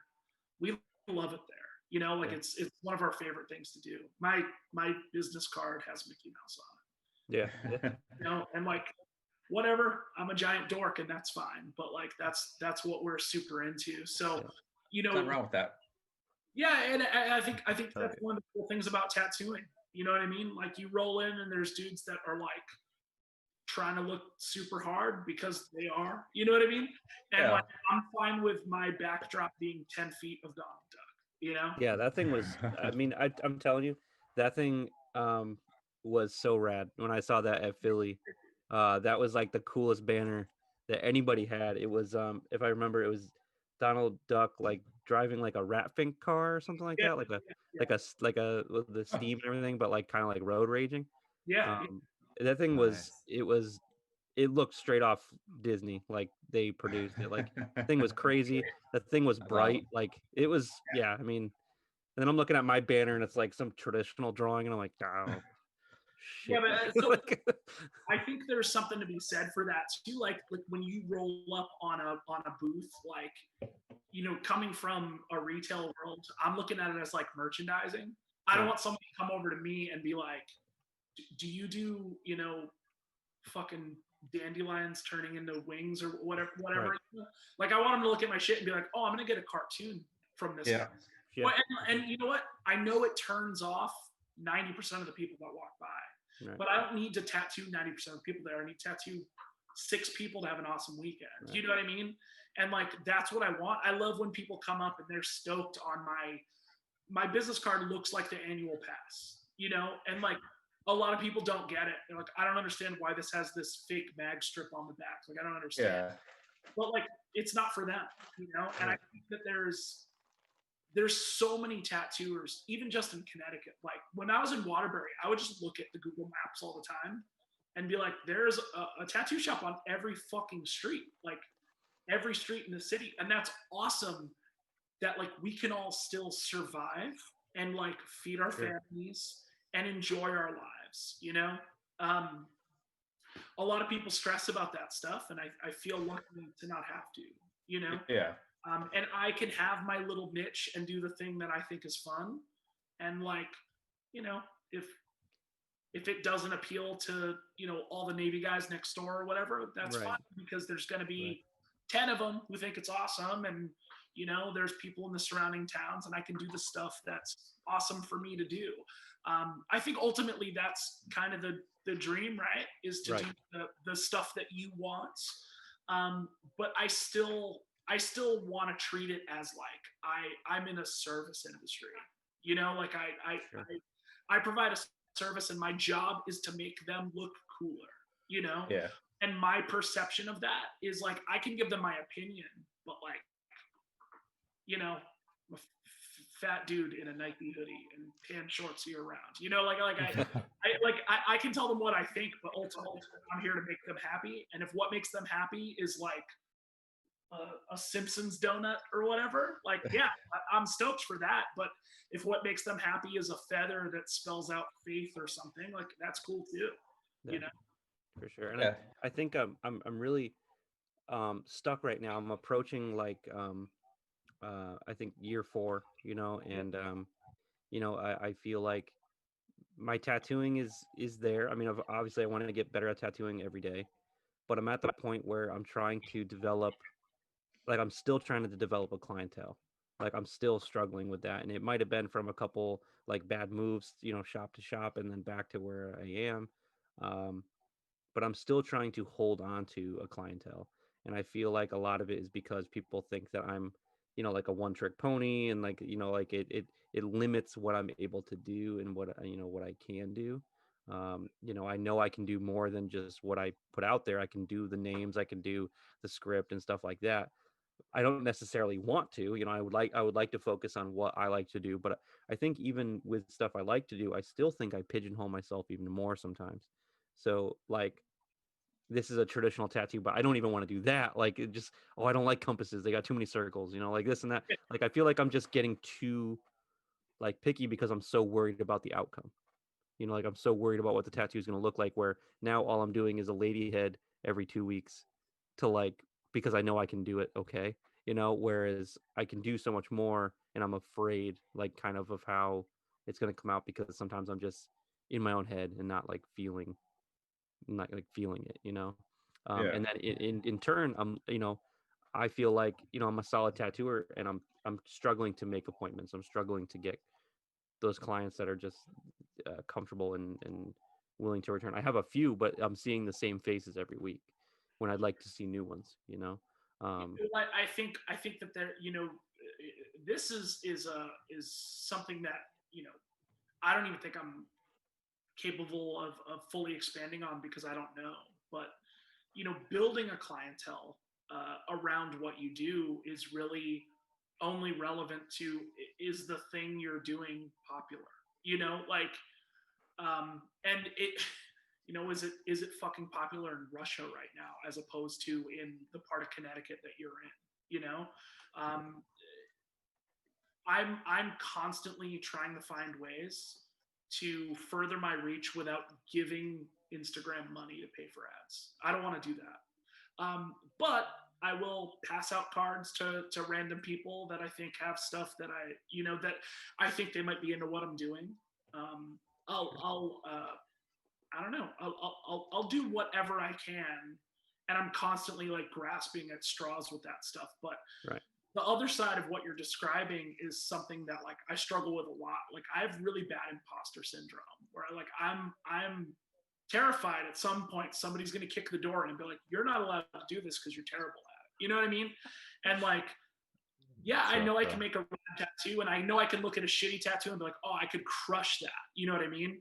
But I still constantly feel like I'm working at leveling up, you know? And I think that at some point your satisfaction is the death of your desire. Not to quote Hatebreed, but like at some point, if you're so like you're so into sniffing your own farts that like you think you're crushing it all the time, then you're probably gonna recede back into something that's not as good.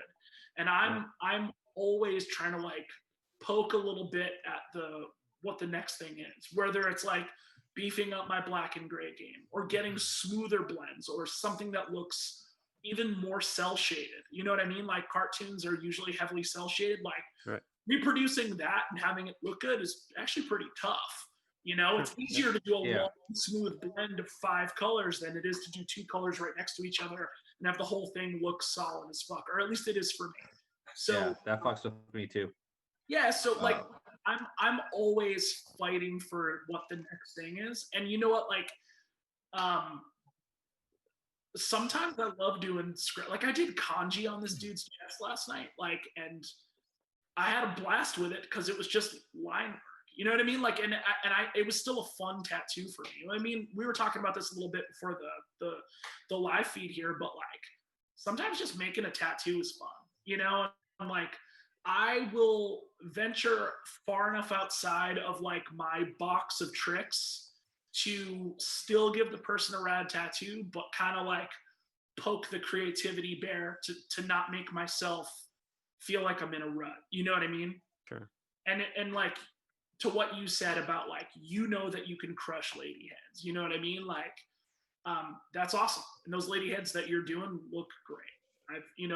I see that you post a lot of them, and like because it's like all I'm doing, like that, and that's what I'm trying to break out of. I want to do more things, and I think I get, I get, I do a tattoo that's good, and it could be a lady head, it could be whatever, and then I get 2 more people that message me saying I want something like this, and that's where the next 2 lady heads come from, and then before you The know it, I dream forget how hydra to right there. tattoo, I forget how to tattoo everything else, and I'm afraid to do anything but the lady heads. I'm not saying just lady heads, but like there's things where like I'm forgetting things while trying to master something so specific that's just not necessary to master, like for any reason. So when I go back to something else, there's just something For about it love. I don't like, and I'm trying to just generalize and just be more well-rounded across the board, and like and just make sure all my tattoos are solid, and I think that's what I also want to find, like you said, every tattoo, like it's fun to just make tattoos sometimes, and like um I want so desperately to like have that quality, like and have that thought, but sometimes I just like don't, and I don't want to fall into something that doesn't categorize myself, because I always feel like I'm falling into like being that salty kind of guy that doesn't want to do this and doesn't want to do that, and people know it, but I don't want to be that guy, So I'm always trying to find ways to like kind of pull myself up out of it. Sure. But it's incredibly difficult when you love tattoos. It's hard to love every tattoo, like every style and every little thing that you maybe shouldn't do, but like you maybe just should anyways. But like it's hard to get out of my own opinions and my own um well, I don't know what the word, but it's a It's a hard thing to comfort do. zone too. Yeah, exactly. Yeah. I think I think a big part of it is as artists, we always criticize our own work. We're always very cautious about it because, like, we'll do something, get it done, looks great, but we're in the back of our minds, we're always thinking, I probably could have done something better. I probably could have added something here or done this or done that. We're always questioning what we do as artists, and I think part of it is, we see our clients, our clients don't think like we do. Our clients, we're there to actually guide our clients to whatever idea they have, and make it a reality for them. And hearing them say like, "Oh my God, it was better than what I expected it to be. It's great," you know, that brings me at least some satisfaction that I made my client leave and they're happy with what they have. Um, part of it is like sad. There's some pieces where I'm sad it's over. I'd love to actually go back into it. You know, I have a upcoming piece that I know that once it's fully done, I'm going to be like, damn, man, I'd love to go back into that for whatever reason. I'm already thinking, 10 steps ahead into the future for something that hasn't even finished yet.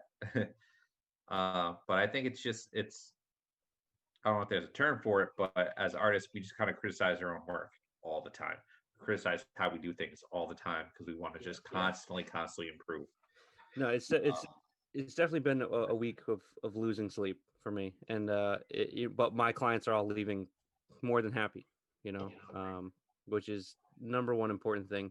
But I think That's what matters. what also contributes to a lot of my frustration or stress, and that's the number one thing I guess I'm getting to is like stress levels in tattooing. You want to enjoy this job that we were granted the ability to do and do well, like we want to enjoy that, because if we don't, you're taking it for granted, because there's so many other worse things I could be doing on a daily basis all day long. And but that with the stress, and it's because there's a lot of pressure too with doing a nice tattoo and then you have to post it, because you want people to see it, and then you want people to, you want to get more clients, and then you see the feedback, and then you're like, well, now the next one has to be better or just as good, hopefully, and it puts that stress in the back of your mind, like, I need to post this one after that last one that got that positive feedback. And if this one doesn't get positive feedback, then you're going backwards. So we're so reliant on social media as well that, like, there's just so many things that are just like constantly in your head when all you're trying to do is tattoo and have fun. You're just like, how many likes can I get? How many, like, is this one going to be better than the last one I posted? Am I am I going to lose followers? Is this, and and it's like a never ending cycle, and it's just like, it's terrorizing. Like, you can like really you can really make yourself like sick with like the state of what we feel like is the the normal, which is like gratification on social media. You know, um, The problem with that is that, like, you're you're basing your happiness on like what the algorithm is and what your followers trends are for the time you're posting, you know what I mean? right. So you could find that you get less interaction when you post on a Saturday, but unless you're Right. looking at that shit, you don't notice it. So every Saturday you might just be getting a little bit bummed out because you think your tattoo's not doing that well, and it just turns out that your specific group of followers Right. aren't as active when you're posting that. Right. And like, I've been, as much as I've been reading about how the algorithm works and like going into the fine-tuned details of how my Instagram works, the less I'm posting. I don't even want to dive into it. I really don't, like, But that's because it scares me. Like, Well, it's a Like- topic I wanted to bring up tonight. I love that this is coming up now because I think it's a super good topic. And I agree with you, Chris, on your assessment so far of what you said. But like, I think, if you're gonna have fun with it, you gotta have fun with it. And if you're gonna do those things like post content, have fun, and quality over quantity. Like, I think quality is important. If you're getting that quality out there and you're seeking, quality clients, you don't need tons of followers. You need good followers. You need people that give a fuck. You need people that like you, Right. for you. And Well, you're you can building have your own brand. I'm sorry, you can have 20,000 followers and like still see 70 likes per photo. You know Yeah. what I mean? But like the real question is, like, my big thing is anytime I get a new follower, the first thing I do is I click on them to see if they're within driving range of my shop. Because like, it's awesome if someone in Alaska likes my pictures, but like, what does that equate to for me on a business level? You know what I mean? Yeah. Like, and I like that. How are you checking that? right, stressing about how many likes a photo got is irrelevant, because like, I posted a tattoo that I'm super fucking stoked on recently. I love it. It's one of my favorite tattoos I've ever done. But it got half as much engagement as a little bee I did on something. Gotta love that, dude. Also a cool tattoo, but it's like the amount of work and brain power I put into this space lady that's on a guy's shin, which so it was like kind of a pain in the ass tattoo. The dude was in a lot of pain. Like, we did it together. You know what I mean? I felt so proud of this thing. And like, my followers kind of were just like, yeah, cool. A kind of traditional lady head, whatever. That's something that, like, for a minute, or probably more than a minute, made me feel like absolute dog shit. And so I started looking into those little things, and I realized, like, I don't give a fuck. And like, I feel that way about a lot of stuff. You know what I mean? Like, I was really into understanding how my coil machines worked.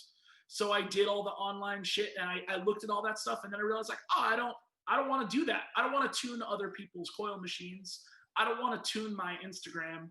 I don't want to change my own oil. Like, I have other things I want to do with my life, and I don't want to be stressed out about why this post didn't get as many like likes or comments or whatever as the next post. And the more that I kind of lean that way in things, I find that like, it's more fruitful for me when it comes to my fulfillment as a person, but also my my posts get more likes. You know what I mean? Like, the less I'm chasing it, the better it seems to perform. And like, the more that I stress about stuff, the more it, like, I'm just digging myself into a further hole of like, well, I'll just keep posting. But let's face it, if one of your buddies posts a tattoo every 3 hours, by the fourth one, you're just gonna stop clicking on it because you're like, yeah, I already clicked on his shit, and then you're just gonna keep scrolling. You know what I mean? Yeah. So I only post once a day. All I ever post is once a day, and it's usually either before I go to work or like if it's early enough when I come home from work. Because I about once a month, if that. And it's not about like a big part of it is a lot of my photos are terrible. I have hundreds and hundreds of photos from this week that are not going to make it to the internet. You know what I mean? Yeah. And like, I'll post stuff in my stories because then I don't have to worry about did someone like it enough, because they can see it, and if they don't see it, fucking whatever. You know what I mean? But like, there's two sides to it. One of it is that like I'm a fucking person, and you know what I mean? Like I'm not Miley Cyrus trying to sell records. I'm like a dude trying to sell tattoos. And like, if people don't want what I'm doing, I have to be okay with that. And the other side of it is like, am I busy? Like, or am I busy enough for me? And if I am, like, that's fine. I used to wonder how these guys like Lou Jacques, this guy who like tattoos, did a big back piece on Wes's back. It's phenomenal. He just doesn't seem to care about social media. And when I started tattooing, that blew my fucking mind.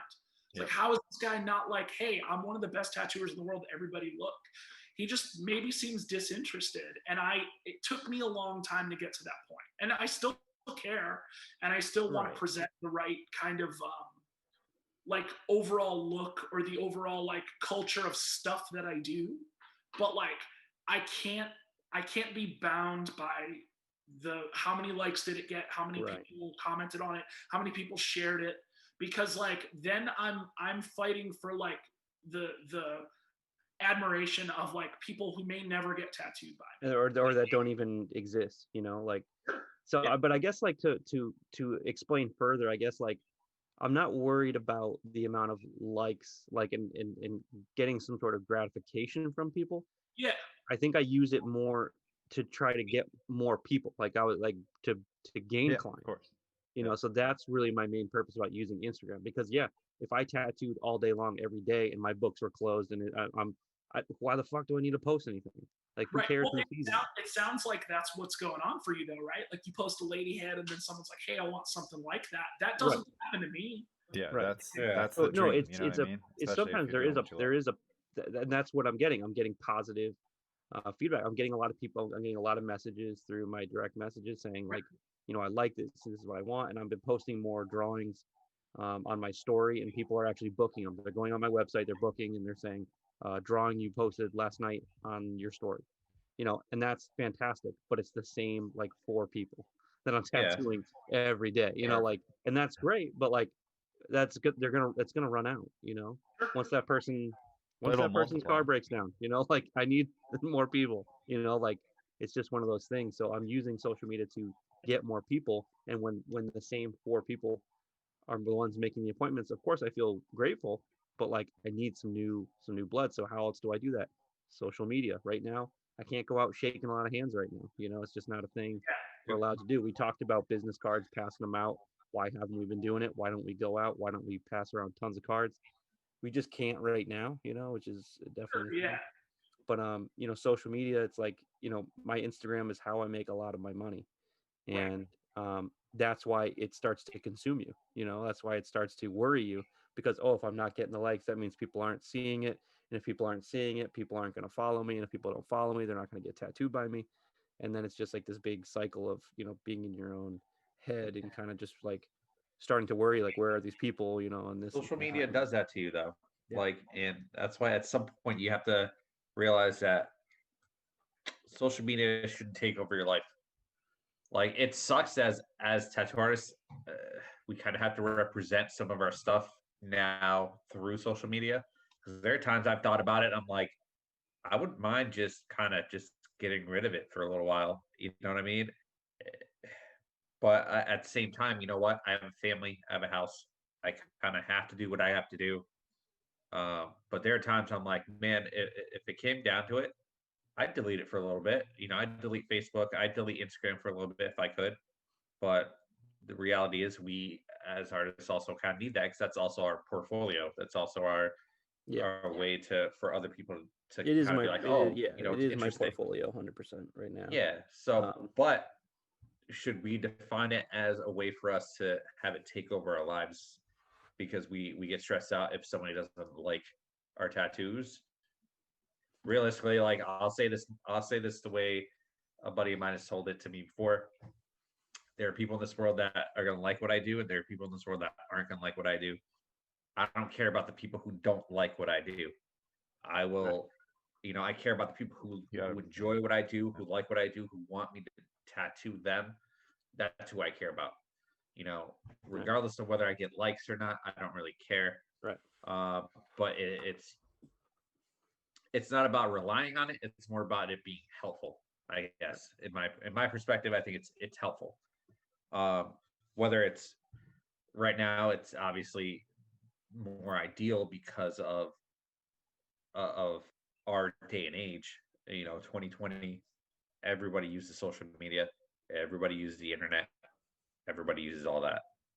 I think not worrying about, like, I try not to worry about any of that shit, just because of the fact that, like, I have other things to worry about. I don't need to worry about people constantly.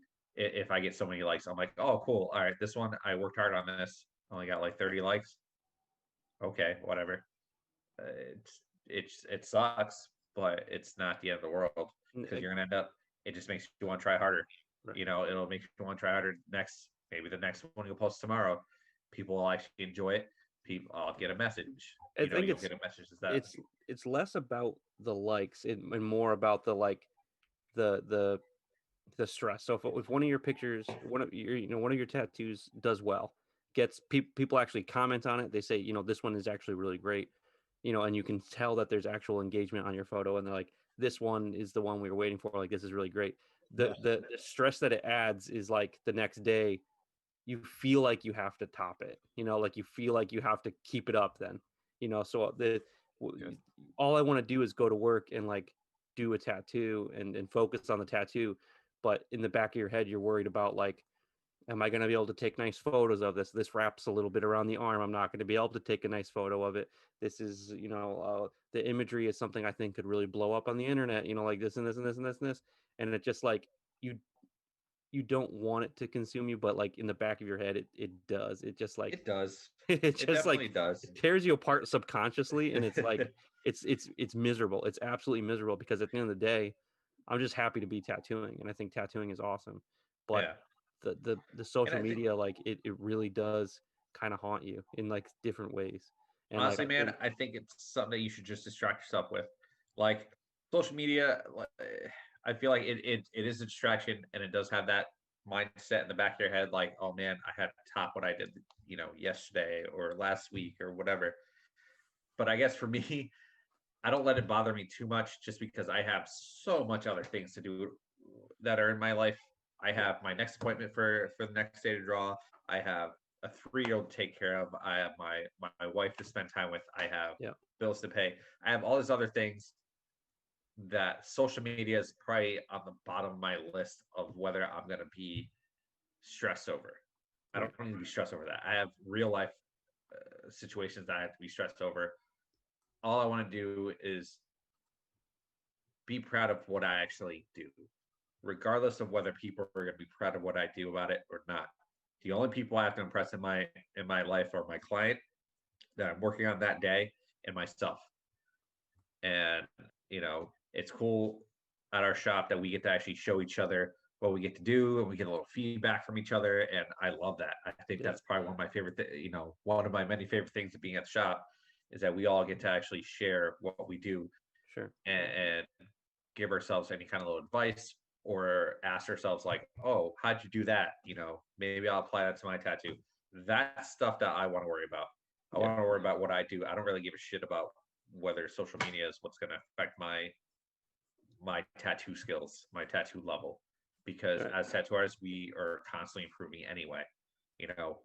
My tattoo from like 3-4 years ago isn't going to look the same of the tattoos I do right now. And that's because all I do is focus on getting better. Dude, I And saw a tattoo pop up in in my social media. It reminds me of my past. It likes to do that. It likes to say this on this day 3 years ago, and it was a tattoo I did 3 years ago, which was towards the start of me tattooing, and I was like, damn, I wish I could do that. Like that's so sick. Like, why did I did that 3 years ago, and now I'm like struggling. I'm like, damn, that thing is dope.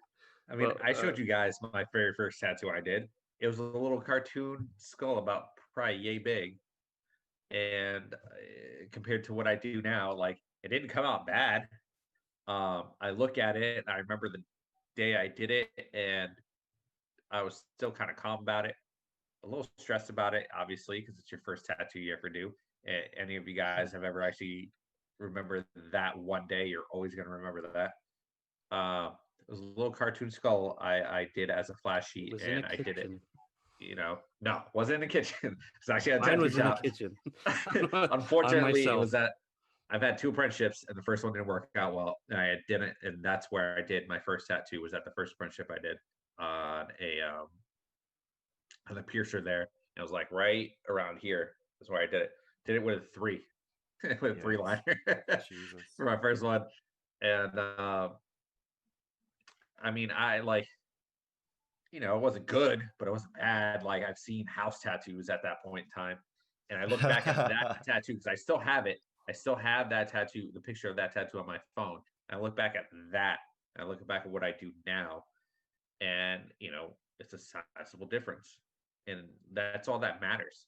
Because that to me shows me that over these past almost 6 years I've been tattooing, I've improved so much that that's what gets me excited, and that's what doesn't make me nervous or paranoid or anxious or stressed, because of the fact that I know that I'm improving things for myself.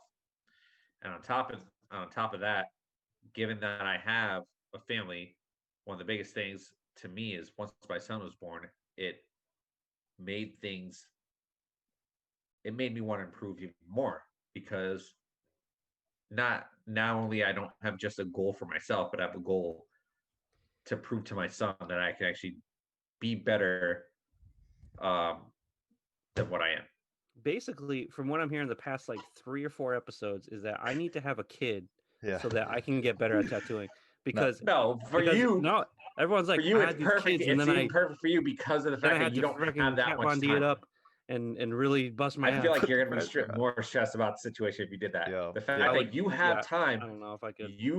I'm piggybacking you're on 3, you not having a kid, so chill. yeah, like you're what? You're 4 years into your career, and you've look at what you've done prior, and then look at what you've done now, and tell yourself whether that like you have improved or not. Well, obviously there's going to be Dude, improvement. I saw you know this what I tattoo mean? from 3 years ago, and it was so sick, and I was Yeah. like, damn. I really always wish I have could those just feelings, do like that you look again. back and you like second guess shit. But I do like the idea of where we were going with the clients just from social media. Like I think it's important to bring value to these people. Like what you need to That's do the is thing. like get people excited and have fun and like find a way to up if you want like to have like more interesting engagement and like keep developing new clients. Like think on the like cutting edge of like how can I intrigue people. I think the drawings are a great way. Like what other content can you make? Can you get into that story, whatever that's fun for you to make? Like when I'm fucking around making TikTok videos and putting in audio and transitions and shit, it's fun, and I'm like fucking trolling it sometimes, and other times I'm being serious and trying to add some artistic effect. Like there's all different content. You got to find the content that is right for you to promote yourself going outward, to get those good gem clients that are those 4 recurring people that become those 8, that become the snowball that rolls of you doing more than what you want. And I think you're very successful at that. In fact, like the way you've transitioned things does inspire me. What one of the questions I did want to cover with you guys tonight was why like do you curtail your page? Do you post everything? There's some pressure, and here's the context of why I'm intrigued, because just last week on social media I've been seeing a lot of clients outreaching about like client anxiety of artists not posting their shit. And I just want to like maybe start making some little bit of content like, here's why your tattoo artist might not have posted the picture of your tattoo, and not in a rude way, like, you know, in a polite way, to like help to ease that anxiety. Because obviously, like, so pictures, like, you know, like the picture quality, I think we all struggle with that. Like, that's so difficult. If the pictures aren't right, or the video's not right, or your content's not clean, or I'd whatever. say that's probably 95% of the time.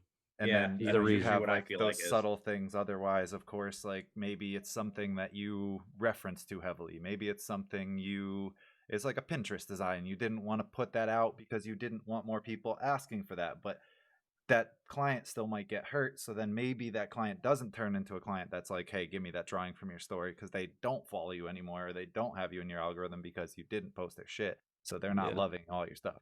But little do they know it wasn't an offensive thing. Like, so how do you Yeah. bridge this gap that is there? I usually. Oh, go ahead.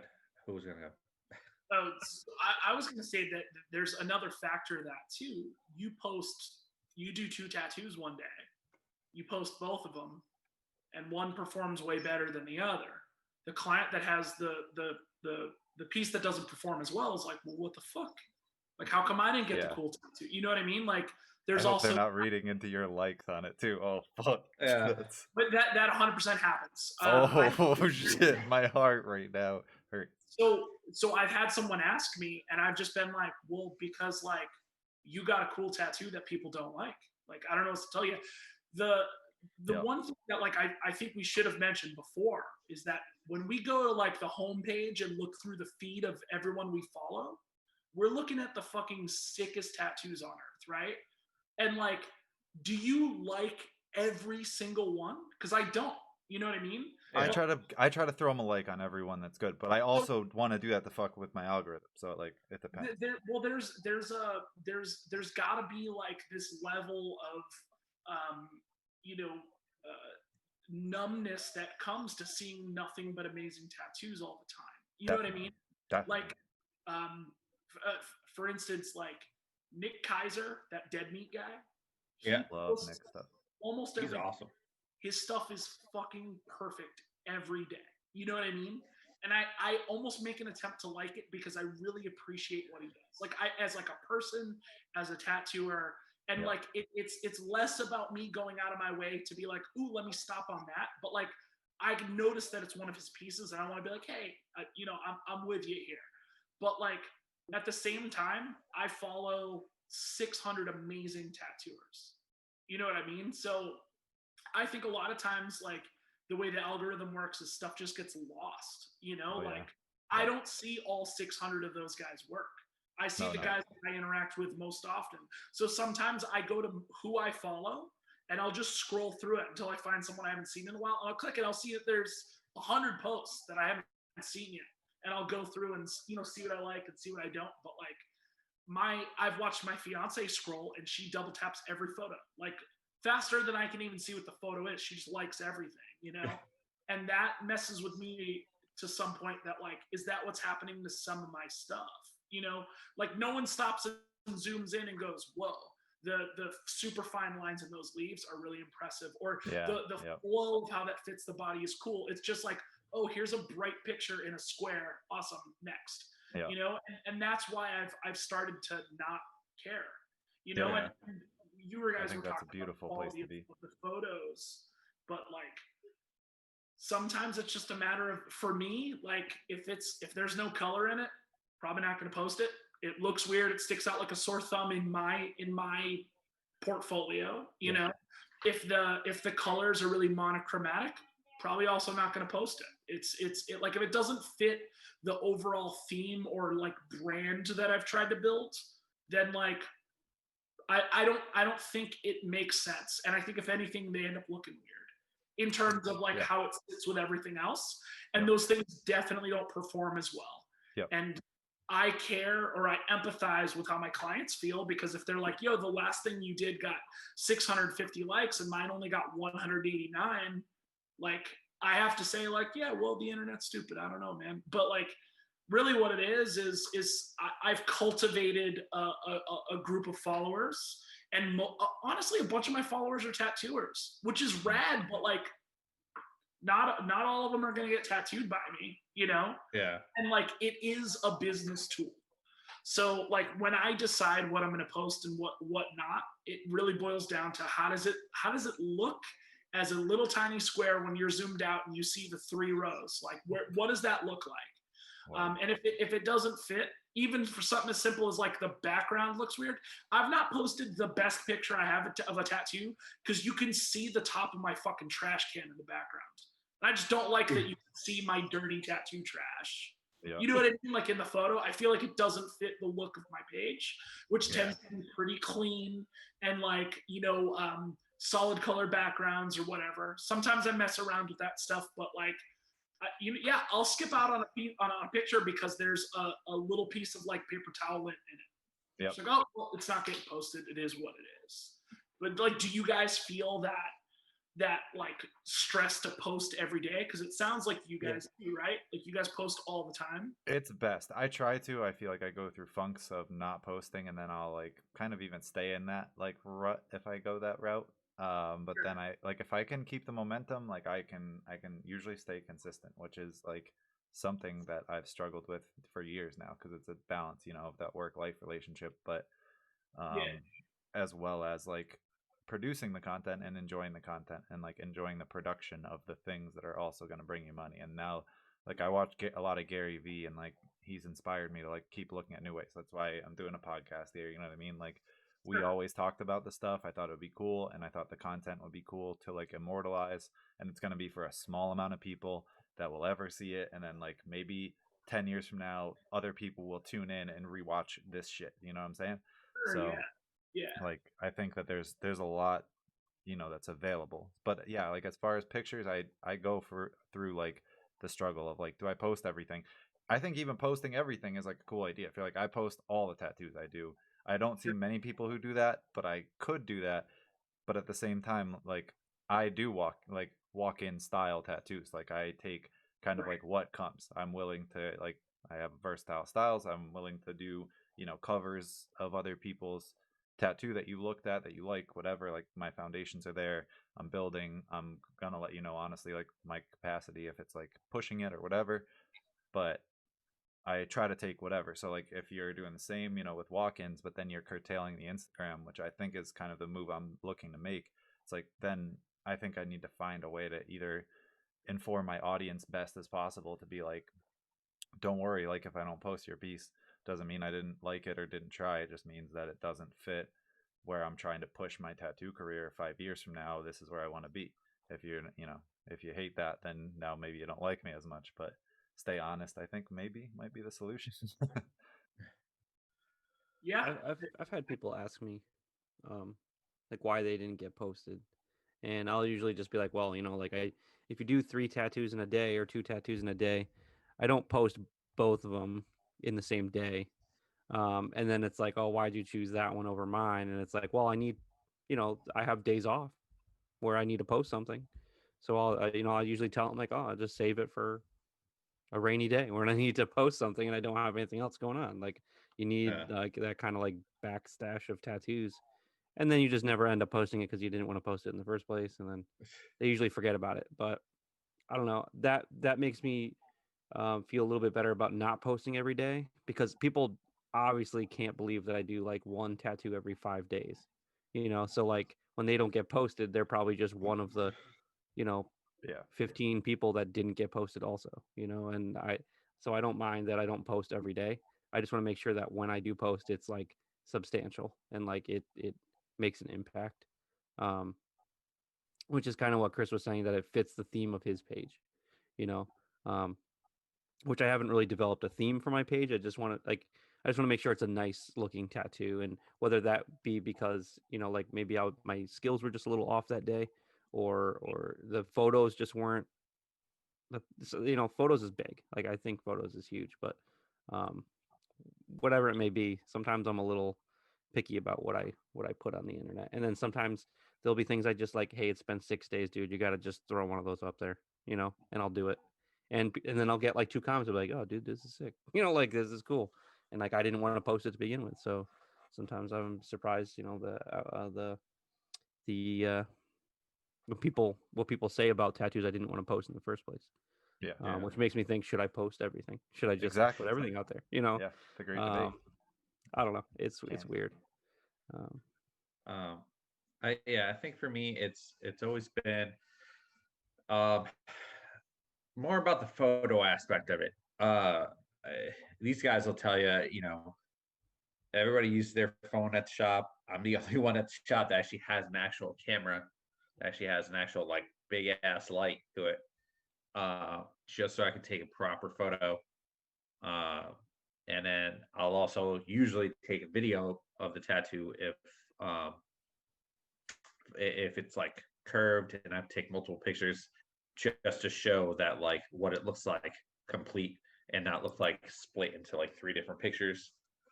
Um, Usually, like, because I kind of do almost just about everything that walks in the door.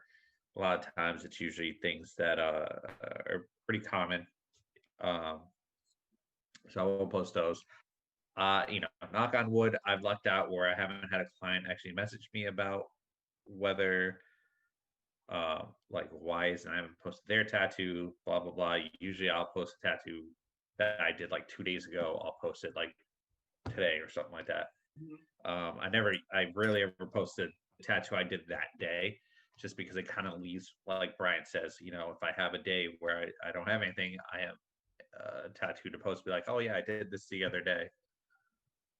Usually if I don't post a tattoo I've done, it's usually because of the fact that like I don't like how the photo came out, or uh, it's usually, or if it's something simple, like if it's a name, or you know occasionally if it's something that has really good lines in it and it's a really simple tattoo, I'll post that, just because line work is everything in a tattoo.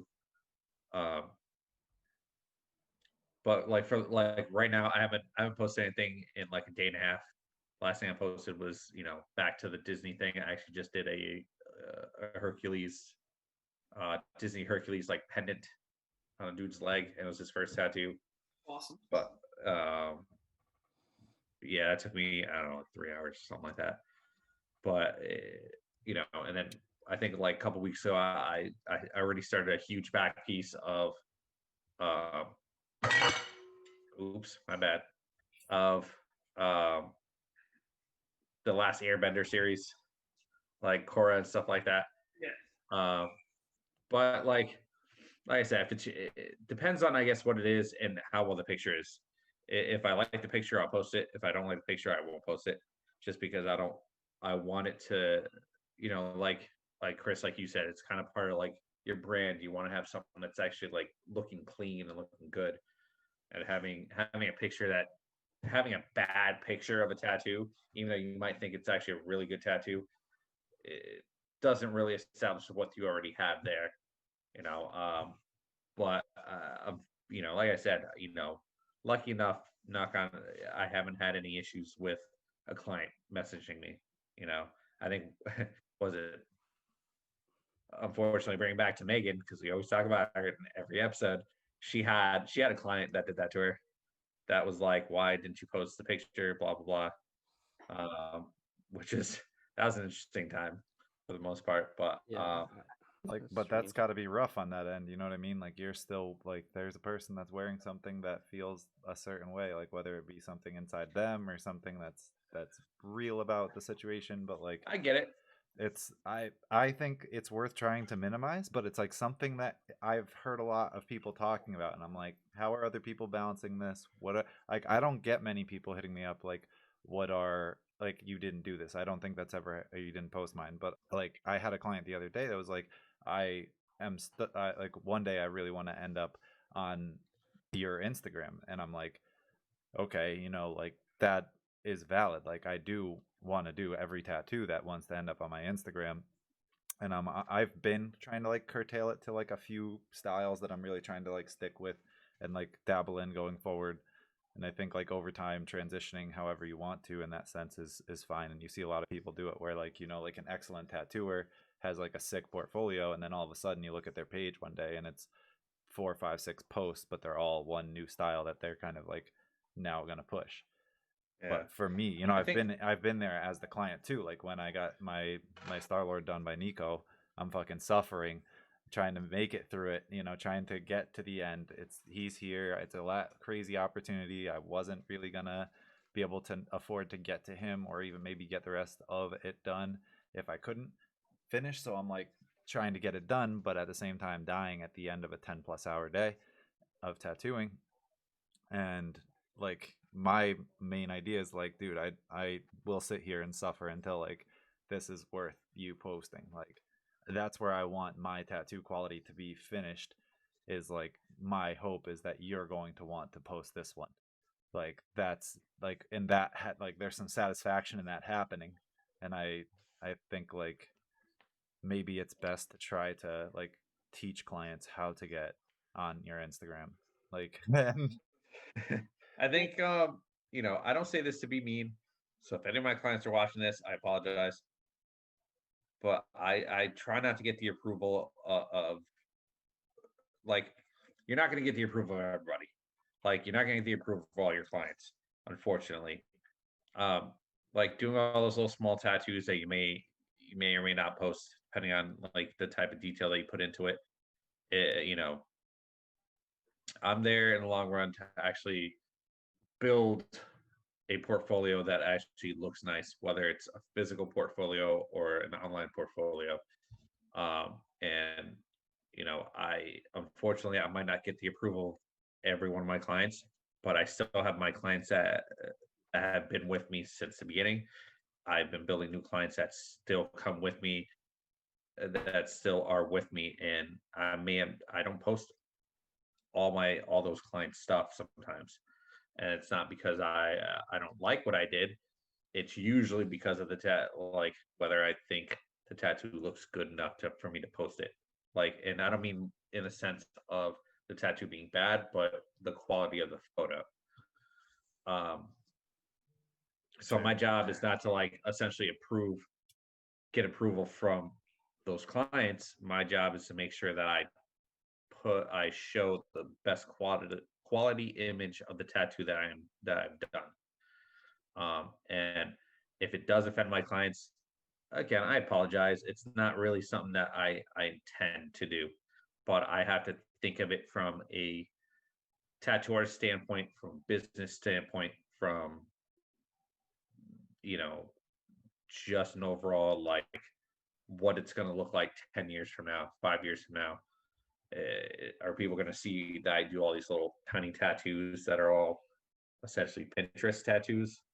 Or are they going to see the quality work where the photo looks good? They can see the detail in tattoos. They can see the different line weights, the transition, the from a dark tone to a light tone, stuff like that. I know most of our clients probably don't see that kind of thing, but there are clients that we have that are tattoo artists or that are tattoo enthusiasts, and you have tattoo artists that are there that like might scroll through your work and look at it and kind of not judge it, but kind of just look and see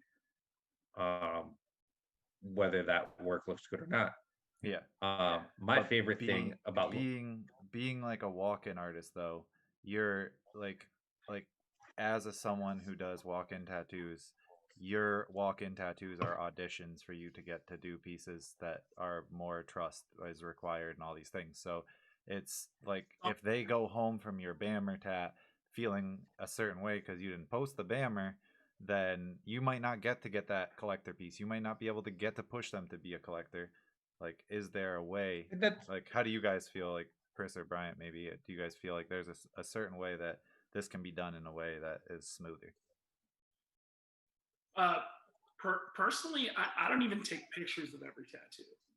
Word. Like I'll do a bunch of tattoos throughout the day, and like I don't need to chronicle them. Mm-hmm. They're solid as fuck. They're it's whoever's name or whatever. Like I don't think that like the culture I'm trying to build online is that. I'm not. My intent's not to offend, and those tattoos are usually pretty meaningful to people. I take them very seriously, but it's not something I'm looking to lump in with these thigh pieces I'm doing or whatever. At the same time, let's face it, man. If If you wanted to be super, super busy, you'd probably want to post that stuff. You know what I mean? Like, I think that would equate to way more walk-in tattoos if you posted every name and feather and that kind of thing, because people will go like, oh, that's accessible to me as a non-enthusiast, or as someone, someone who's like, I want a tattoo but I don't know what to get. Like, here, oh, I could get my mom's name or her handwriting, or you know what I mean. But like, I think it really boils down to like, what is your goal when it comes to utilizing your Instagram? Are you trying to cultivate the coolest portfolio that you can come up with, or are you trying to get more bell rings as your door opens? Right. Because like that, you could certainly do both, but I think in the long run, you would end up removing a lot of that stuff if you wanted to. If you were to print a book, you probably wouldn't have that stuff in it, right? Yep. I don't think that your client should take that as a slight. I think if anything, being more transparent with them about like why you wouldn't, or why you're not going to take a photo is important, man. I like that. Yeah, I think we don't give our clients enough credit. Also, I feel like they would, a lot of mine understand, like mine know my goal, like what I'm trying to do. They know that I'm trying to do mostly, a traditional illustrative, like Boulder style of tattoo with lots of color. And when they're getting, when they see my work, but they're asking for something different, they probably know that I'm not going to show people, but they like my work and they came to me because they know I can execute a tattoo well, so they want a tattoo from me, which is fine.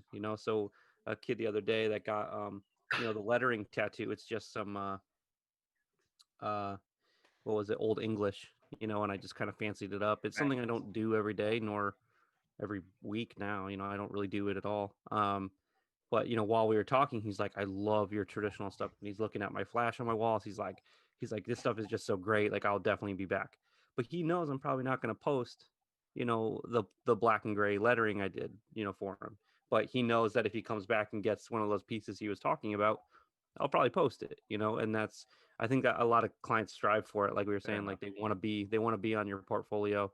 So maybe they'll get that little tattoo from you because that's what they want. And they know that there's nothing it's special to them, but it's not special to the world, like whereas when they come back and they get that big Cinderella castle and you get to post it, they're gonna feel happy about it because they've already built a trust with you, and they're getting something that they're gonna like, but they also know that you really like, and that there's a chance of being put on your page and stuff like that. So I feel like I've never gotten a direct message saying like why didn't you post my tattoos, but I have people that like joke about it like in person, and I'm just like, man, I do a lot of tattoos, and they're like, oh, I'm just kidding, like they're not actually mad, but in the back of their head they're probably like, I really want to be on the page.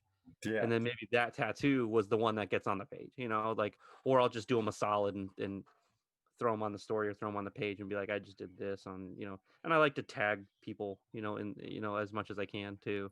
I think that's a cool thing, and I think that's a big bonus. Yeah, especially in the world where people do like that stuff on Instagram. Like if you have a following and you have people who follow you in abundance and like you're putting up their name with it, like that's a really nice addition. It's never expected. Like but that is a nice thing to do. I don't often tag people because I'm like sketchy about privacy, so I don't want to like air somebody out. But I probably should ask people like, would you like to be tagged in this? That's endearing. I feel also that's a good move. With my clientele and how I was talking about, it's very small and very tight. The cool thing about it is that a lot of them I'm very close with now, on so many different ways and levels, and that, like when we shut down from quarantine, I had this husband and wife couple. They're like, well, if you need anything, we're both working. If you need anything, we got you. If you need to come over for a meal and stuff like that, I'm like, well, I mean, that's sick. I think I'll be okay. But like, it's crazy so to nice. me, like, but I have clients that is the way that we affect people. I have clients that they want to, before our appointment, they want to get breakfast with me, like they're it's just such a big part of their day, and such a big thing to them. And they have this relationship where I like to kind of shout people out too in different ways. Like a couple that I tattoo just got engaged, and in the engagement photos, or the pictures where he's asking the question. You know, I see all my tattoos, you know, on them, and I put it on my story. I'm like, congratulations to you know, these guys on stuff, and they're not expecting that. I mean, they're my clients, you know, but like you shout them out and you say something nice and you acknowledge the fact that they exist as more than your income. You Yeah, know, and that it can shows that that you are secure connected it with can them. You know, secure anything. that, you know, that bond as well, and I think that's super Yeah. important. So I think we had talked about this week, which also comes to another subject that I want to bring up. But we've talked about the fact that as tattoo artists, we're in a way we're kind of therapists for our clients. You know, we have clients who pretty much share stuff with us. So for like Bryant, like he was saying, you know, he has clients who essentially become friends of his. You know, I've had clients that have essentially become friends. And even the newer clients who we've maybe tattooed once or twice, you know, they'll share stuff with us. You know, they'll talk to us, and I think that's a big part of well, you know, fundamentals of being a tattoo artist is we kind of end up just becoming, we end up making new friends along the way as our career expands. Um, and which also again brings up another subject that both Angelo and I have had a conversation with this week, and Bryant, um, which I guess is a little more sci-fi-esque, but we talked about like what if, you know, 20 years from now, between now and 20 years, with the way technology is, Good one. It's a good what if. yeah, like having if like essentially robots come into our establishment as in our careers and do solid just line, you know. robots? Yeah, I like, guess what like, I mean, you know, like I feel like eventually tattooing will be done by like a by robot or computer machine in some or form. not. Maybe if it's Yeah, not I like wouldn't say serious robots, but pieces, like at least for computers. small pieces. I You know, disagreed with all of it. I disagreed on this level. I said it's I just feel, yeah, inevitable. I feel like But I don't think like, it's gonna happen.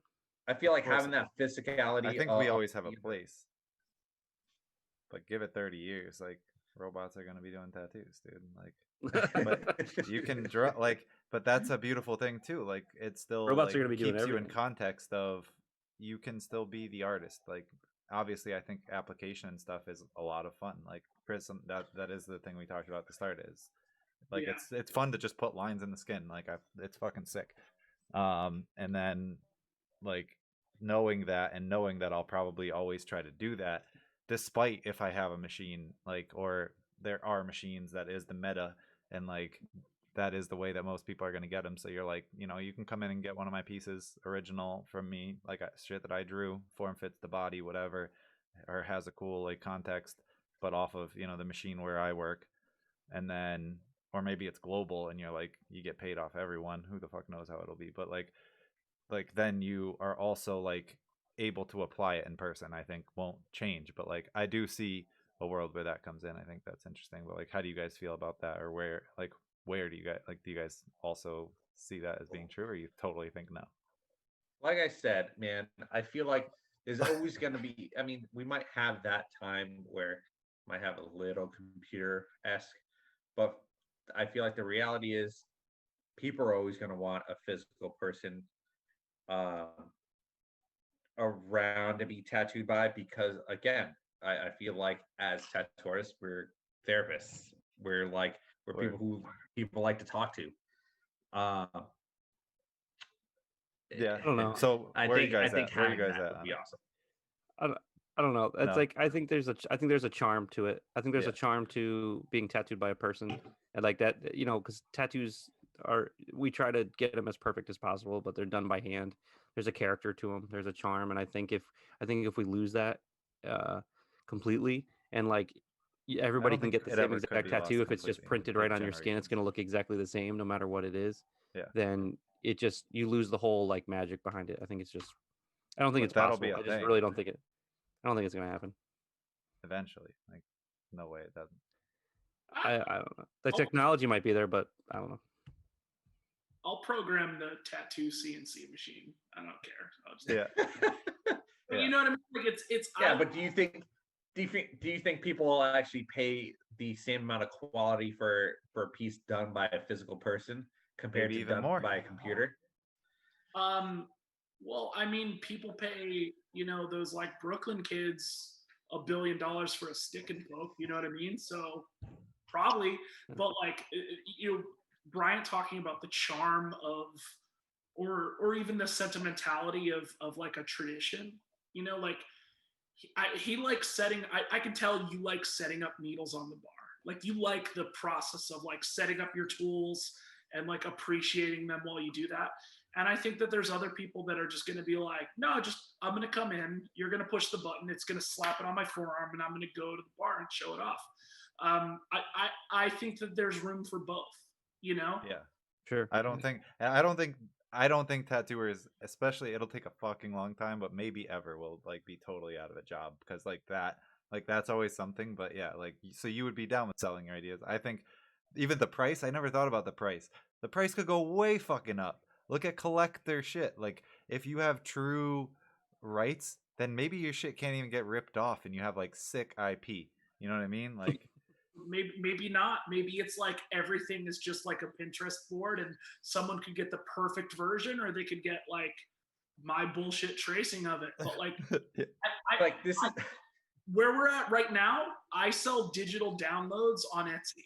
If you Yeah. want my sheets, you don't even need to get one. You can click a button, and for $3, you can have it on your computer, on your Dope. iPad. Which, by the way, brilliant.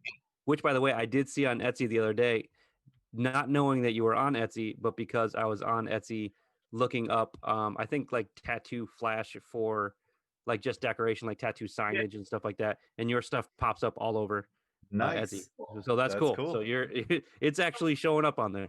So I sell Okay. digital downloads with a separate sheet for just the line work. So tattooers can literally just print it from their iPad, and it's like the line layer is separate. You mean to say we Nice. can tattoo your drawings? Yeah, that's why I sell flash sheets, man. Oh my Hell yeah. goodness gracious! Yeah, no, I want people to tattoo my drawings. I just That's bought them awesome. because I like them. That's super, but that's super old school like mentality too. Is like, get that money, put that shit out there, especially because otherwise they're gonna rip it off your Instagram, and you're already putting it on there. Dude, like I've seen That's, people dude, I love this idea. in my presence. he's writing it down right now.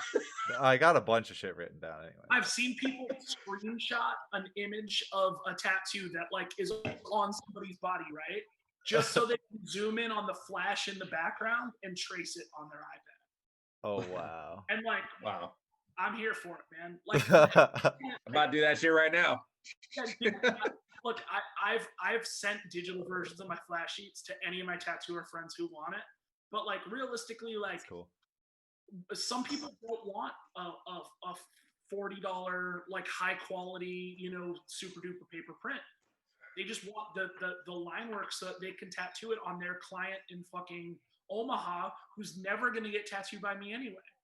And how rad is it that somebody likes my shit enough to walk into a shop in Omaha and brave the tattooer there, the mean guy with the beard or the skinny guy with the glasses, depending on what kind of tattooer it is.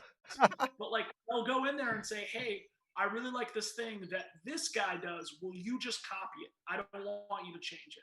Like, that's got to be stressful for that client, because a lot of tattooers are going to go, if I can't draw my own thing, go fuck yourself. And I care too much about the art and yada. But like, Sure. I make things for people to enjoy, and if that That's means cool. that I put digital prints into a machine and I like, command enter them right onto someone's skin, I'm fine with that too, man. I feel like that's amazing for like merch way down the road too, 10, 20 years. Now you have a rep, you have built a reputation, like you have a bunch of people, you've got this culture, the brand's way bigger. Now you got fucking t-shirts, sneakers, hats, and then new designs are hot. You know what I mean? Like, I like where you're going with this. I'm launching an apparel line with my fiance very soon. Nice, dude. Congratulations. Nice. That's fucking sick. Like, yeah, it's so- that Ed Hardy shit. Like, it's like, eventually you gotta fucking make some money. You know what I mean? Yeah, I say that all the time. I say that, like, at 38 years old, like, I treat every tattoo like it's the most important tattoo for that person in their life, and I really respect that. You know what I mean? Like the That's little how it should be. whatever. And I'm tying this into the photo thing. Like I treat it like it's important. I'm not blowing people off while they're in my chair. I'm not telling them that like whether I would wear it or not. My job is to give them the thing they asked for and make it as flawless as I can. Mm-hmm. And, with that being said, I've never done a flawless tattoo.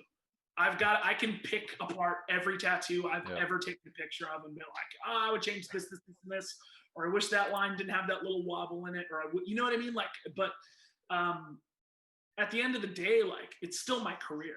I still need to like pay my rent. You know what I mean? Mhm. Like, the money thing is always going to be a factor. Yeah. And if I have to bend to whatever the standard is for technology at the time, I'll do that. You know what I mean? Or I'll find a different way to scratch my art itch, and I'll have a different career. You know what I mean? Like if tattooing isn't a viable option for me, if I get hurt, if something happens, I'll still make art forever. You know what I mean? But like, and I'll always love tattooing, but like I have to also realize that like I need a roof over my head. It's not the kind of thing where I take it lightly, but like I ring up my own groceries. You know what I mean? Like I'm for the automated like everything. I think it's awesome. But to your point, I really don't think it's ever actually going to happen. At least not in our lifetimes, because you would need a massive influx of money just for the people to do the R&D and the engineers to get involved for something that doesn't actually matter. Yeah, and not only money, but you need one more important thing is you need people to care. You need someone to care about that idea enough for it to come alive. And nobody money does. will do that. Nobody really outside of tattooing has really given much of a shit about tattooing or care to learn about it. So to me, for like some random company to be like, how can we destroy an entire industry in a matter of moments? Maybe we should invest millions of dollars into the technology to imprint it onto the body so that all these people are out of jobs and they're covered in face tattoos and they'll never be able to find another real one. Like I just don't think somebody like that exists and cares enough that can actually like pull that off. Yeah, I I just think don't for think it'll me, happen. like I see the person coming along that is like tech oriented, knows how to code, becomes a doctor, learns about fucking microsurgery, and then is like, this machine could just do the tattoo that I just got a fucking sleeve on. If I just spin it this way, and then boom, now some technology's just doubled over. I don't think they're gonna make it from the ground for tattooing. It's just inevitably would probably get hit that assassinated by a transition. bunch of people who love what they do and would never want to see anything like that happen to what they hold to be very sacred in their mind. Pandora doesn't go back in the box. That's that walking around though, Brian. What? Like nobody smashed him with a cinder block yet. I think like one of my favorite things about looking at people's work is trying to look for the flaws in their work. Like as weird as that sounds, no, yeah, being able to look at an artist that you look up to or somebody you follow that you love a lot of their work, looking closely at what their work, their end results, and seeing that they have a little mistake here, a little wobble line, or something wrong with the color and stuff like that, is what makes that tattoo. Having the ability of having a machine do that and ends up being quote unquote perfect defeats the purpose of actually getting better at your craft, getting better at what you do. I think, like I said, I like being able to look at somebody's work and be like, I see there's something wrong there. That means I can actually, it makes me feel like me and that person are slightly equal, even though their artwork is, at least in my mind, better. You know what I mean? Like it feels like they're just human. Huh? It gives you an attainable goal because so like I look back at a lot of artists. You don't want to be in 10 the years gap ago where you can't have an attainable goal. Like if you're comparing yourself to the search page on Instagram, you're fucked. But if you're comparing yourself to your stuff from yesterday, you're in a good place. Like you want to So like I like watching, there's some people who have just even a slight mistake, little shaky line. I'm just like, all right, this person's human. That means I'm not the only one that makes mistakes in my tattoos. I'm not the only one that has, needs to improve on my line work or needs to improve on my shading or needs to improve on this or But whatever. are they even? But are they even mistakes? Is like what I'm like. They might not even be They're mistakes. definitely They might just be like. They might just be the fact that we're too human. That like nothing that we can literally create with our hands can be perfect. And I think that's what. But it looks so good makes it when awesome. it's so close to perfect. But it just Like, draws me. Yeah, that's when it's so close. And I mean, yeah, 10 it could years look great ago, if the closest you get to perfection, but I just don't. especially if it's an original drawing, like Mhm. what is perfect if you made it. I guess But- you know what? I just find this to be much more sacred to me, than some other people like to believe. I don't like to think that machines will I'm not come- rooting for this, bro. take But our like, take our gerbs. like like I own a But- shop. When they drop machine fucking tier 1, like if it's accessible and affordable, you guarantee I have to fucking buy one of those things. this goes back to, for me, this goes back to the fact that like 10 years ago, whatever, 10, 12 years ago, when I was first introduced to the industry, even though, whatever, 5 years in, I looked up to people like Nico and like Guy Aitchison and like Baxter and stuff like that. And I look at their work and like Sean Barber, and I look at their work and I'm like, I don't know. It's because now that I'm a tattoo artist, I'm like, I couldn't pull what they do off, but I don't know if it's because I'm maybe not as, it might sound like a dick thing to say, and I don't mean it in this way, but it's not like I couldn't try to pull that off. Like, you ever look at somebody you admired to like years ago and their work and how crazy it is, and then you look at it now and you're like, it's, I don't know if it's maybe like your vision of that person is different now because of their tattoo work now compared to then, or maybe they haven't continued to improve or whatever it is, but it doesn't look as impressive. Now, to me, I don't know if it's because of the fact that I wasn't a tattoo artist then, or maybe because I'm a tattoo artist now. I don't know if that like makes any sense. Definitely like more attainable as you get better. But like, Yeah, I mean, that'll obviously, happen. So it's like I might not be as good, but I think I could try to pull something similar to that off. Like if you tear down an idol, then you fucking hit the search thing on Instagram and see what happens. Like if you have a good tattoo algorithm, you're fucked because it's gonna be 15 pieces that are better than you'll ever fucking Or do. yeah, or that It's is, or are you that's all you can say. are you like so dulled out because of social media, and you see all these wonderful like crazy ass tattoo artists that like the people that you looked up to 10 years ago, it's like, is it the same? You know what I mean?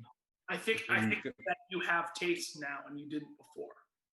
You know what I mean? And on top of that, you have a better understanding of breaking down what they did to get that product. Yeah. You know, like when I the first time I watched Dave Tevenall do an alcohol marker drawing, it melted my brain. You know what I mean? Because like my experience was Sharpies. You know what I mean? Using Celtic stuff or Prismacolors or whatever. But like the more you wrap your brain around that, the more that becomes an attainable goal.